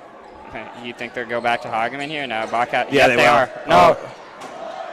Wright's going to force it up. Why not? Why not for the Wizards? That's going to be a 3. So why not the Wizards add 3 more? The one-leggy. And just everything's going right. We're going to go down to Ireland, but just Wizards are a good basketball team. Not communicating with each other when they're going on and walking around. He wants them to pick up their pace and not settle because they're winning.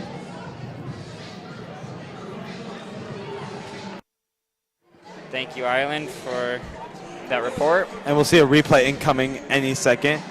So you see them celebrating. Yeah, you see that celebrate. And you see Madden saying to count it. And then there's Ireland Goldings preparing for a sideline report. Elite stuff from us. You know how it goes. 1, 2, 3. That was a one-leggy. Wizards about to be doubling up their score if they get 6 more points. Yeah, just everything going right today for the Wizards. Tucker's frustrated. He quit. He looks like he's mentally done. I mean, yeah. Some days you don't have it. And today was not his day, and that's not a bad thing to say. And it happens to the absolute best, like the best. We've seen Hageman have it. Have off nights. We've seen David Hageman have it. We see best athletes in the sport. We see Jokic have. We see LeBron have off nights. Exactly. So it's not. He's still a great player, and the Mead's still a team to watch out in the playoffs. Oh, 100%. And even on this off night for him, you can see the talent he has. And Wright's going to shoot again. Oh my gosh! That should have gone in and out. Might as well just get it. Go to the corner, pass not handled, and just nothing can go right for this Mead team right now. Yeah, it is just not their day. I don't know if it was the snow that affected them coming in. Did they have a snow day? I don't know. Maybe they had a snow day. That could be. But wouldn't this game be postponed then? I don't know. I just go here. I don't work here. I go to Hageman. For real, dude. Hageman with a nice pass, and he is just making the right basketball play on every time he touches the damn ball. Oops, the dang ball. And that's now 12 for Colby Shuck.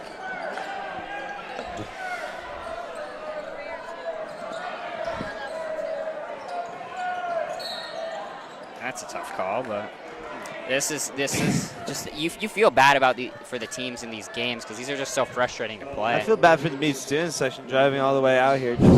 taking that loss. Just absolute straight shots in the Mead student section all night, but okay. You know, when we went there to Mead, they were very toxic to us. I'm not trying to be toxic. They didn't even win, but it's. Yeah, it was a time down in Mead. They just are. They just can't get anything going. Like the Wizards' defense is too much.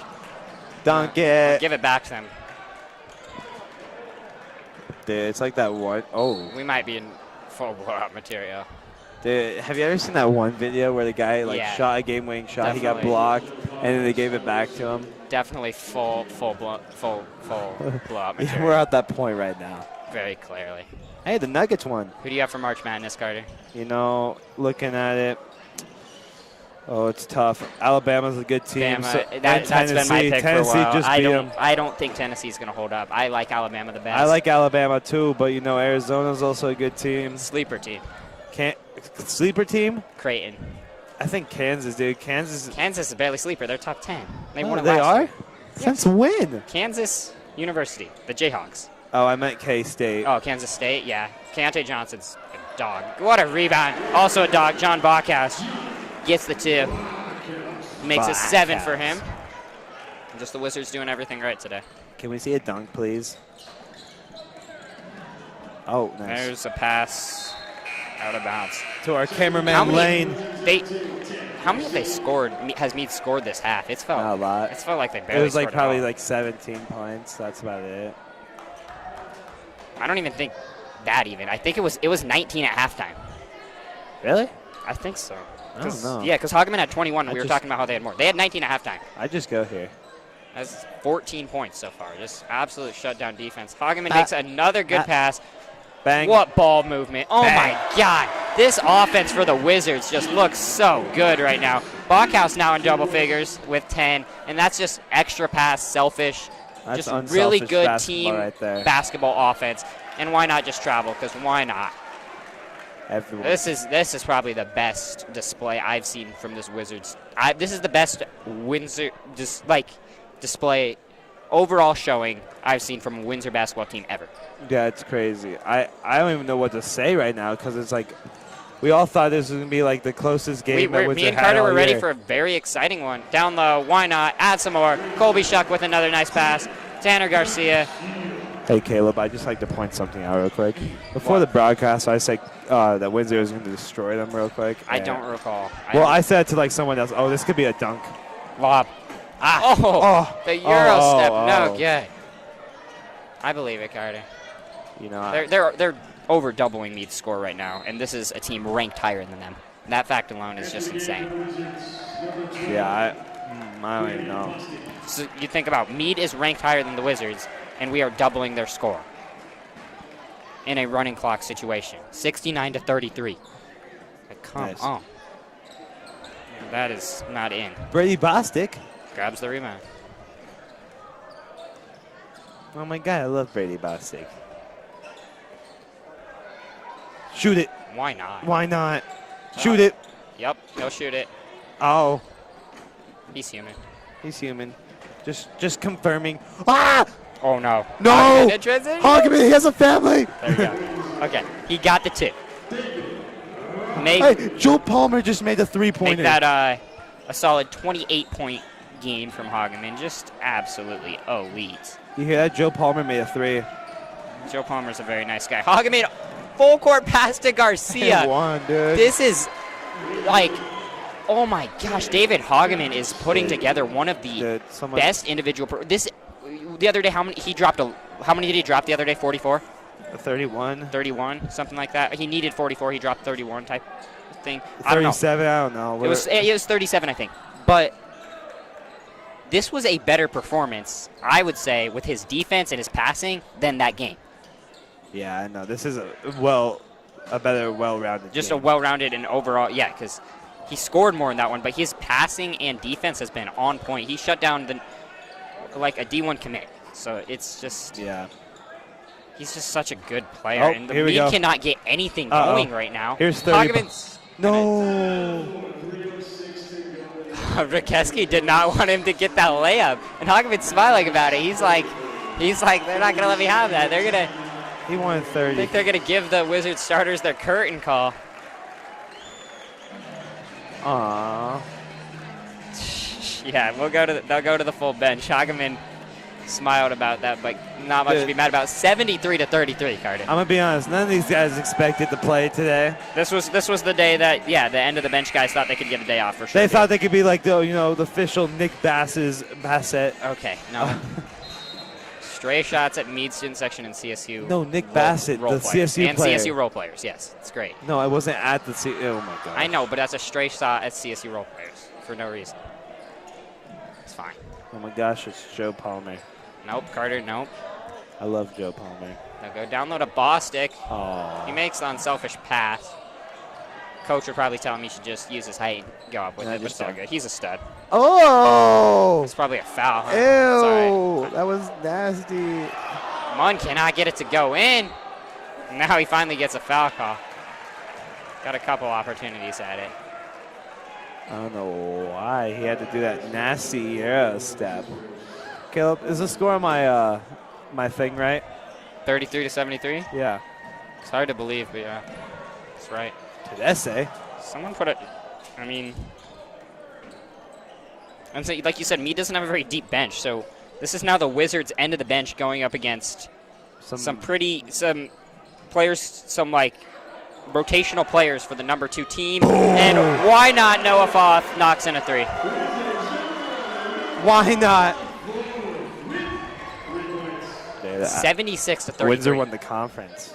We won the conference. I think that's crazy. that might be fair to say. I think it's a. I don't know. Are we going to see a? I haven't even had a chance to talk about how, say, these are big Mead baskets to cut the lead to 40 because they aren't even scoring. It's like that Chris Paul meme. Yeah, that's what I don't even get a chance. Oh, as I say that. And an absolutely massive 3 from Donovan Weiss to cut the lead to 40. Got my chance. Oh, here comes Deacon Schmidt, the freshman. Who do they take out? Brady Bostic, most likely, because they might need him later in the playoffs. He's ooh. Munn spins. Oh no! I mean, why not go for it?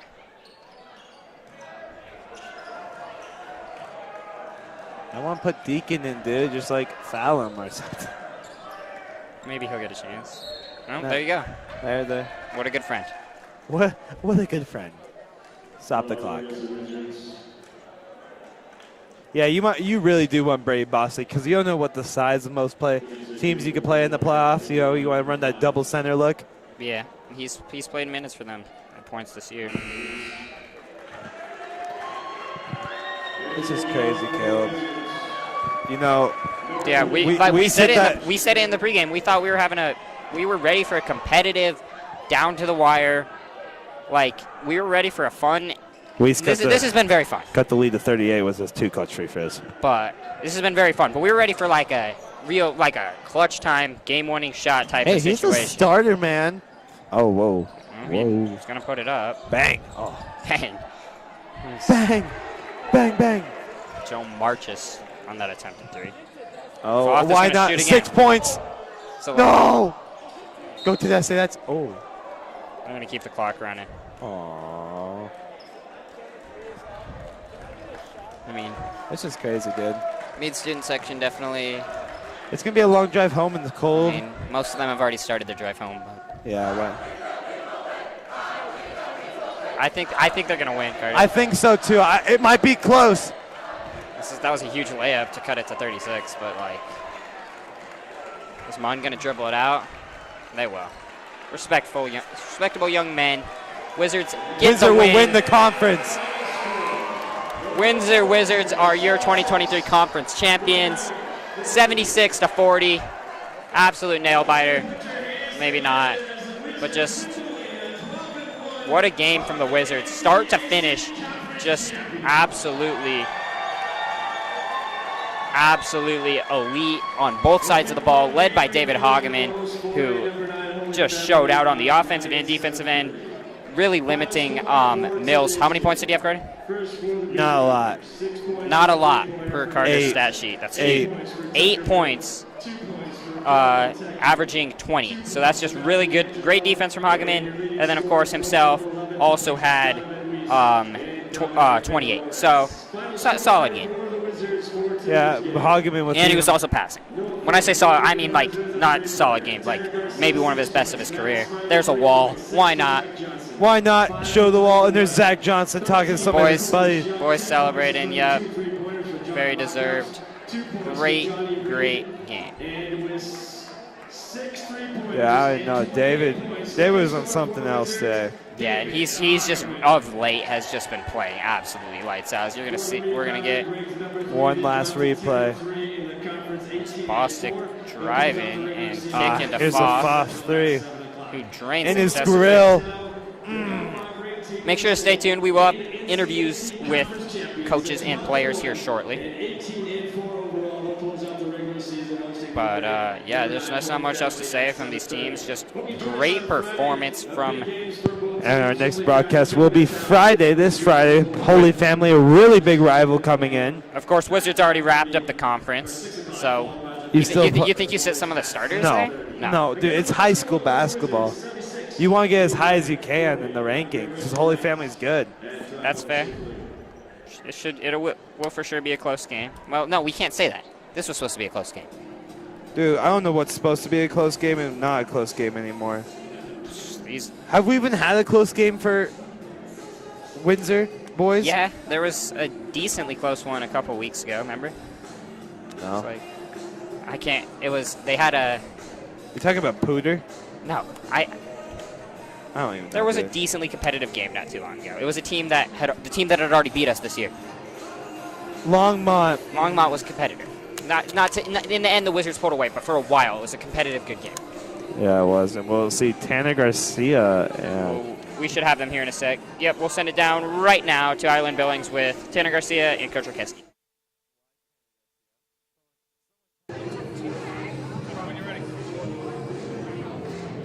Okay, so they came to tie for first for the conference. And you won by nearly 40 points. What was the key to that? I don't know. Confidence and trust. I think we trusted each other and we had confidence in our individual abilities and trust in our system. We're playing great. That was an unbelievable game. It's your third time winning the conference. How do you feel about Friday going in already first place? You know, it's gonna take maturity for us to be ready and be up for that, right? It's our last game going into the playoffs, and so yeah, I don't care what happened tonight. Now we got a Friday night, right? And we're rolling, we're playing well, and it's about reaching our full potential, and that's what we're striving for Friday. Doesn't matter who we play. How do you guys feel about winning first? I mean, it's great because, I mean, we like Coach was saying, he never would have dreamed we would have done that to a number 2 team. So I think it's really special that we came out and played a great game today. Oh, I'm sorry, I couldn't hear you. What did you say? How do you feel about winning first place? You know, it's been something we did it all 3 years, and I just think that it's something that we expect. So it's not really, it's still an accomplishment, but it's not what we really want. We want higher still. You guys got this. Thank you. Thank you.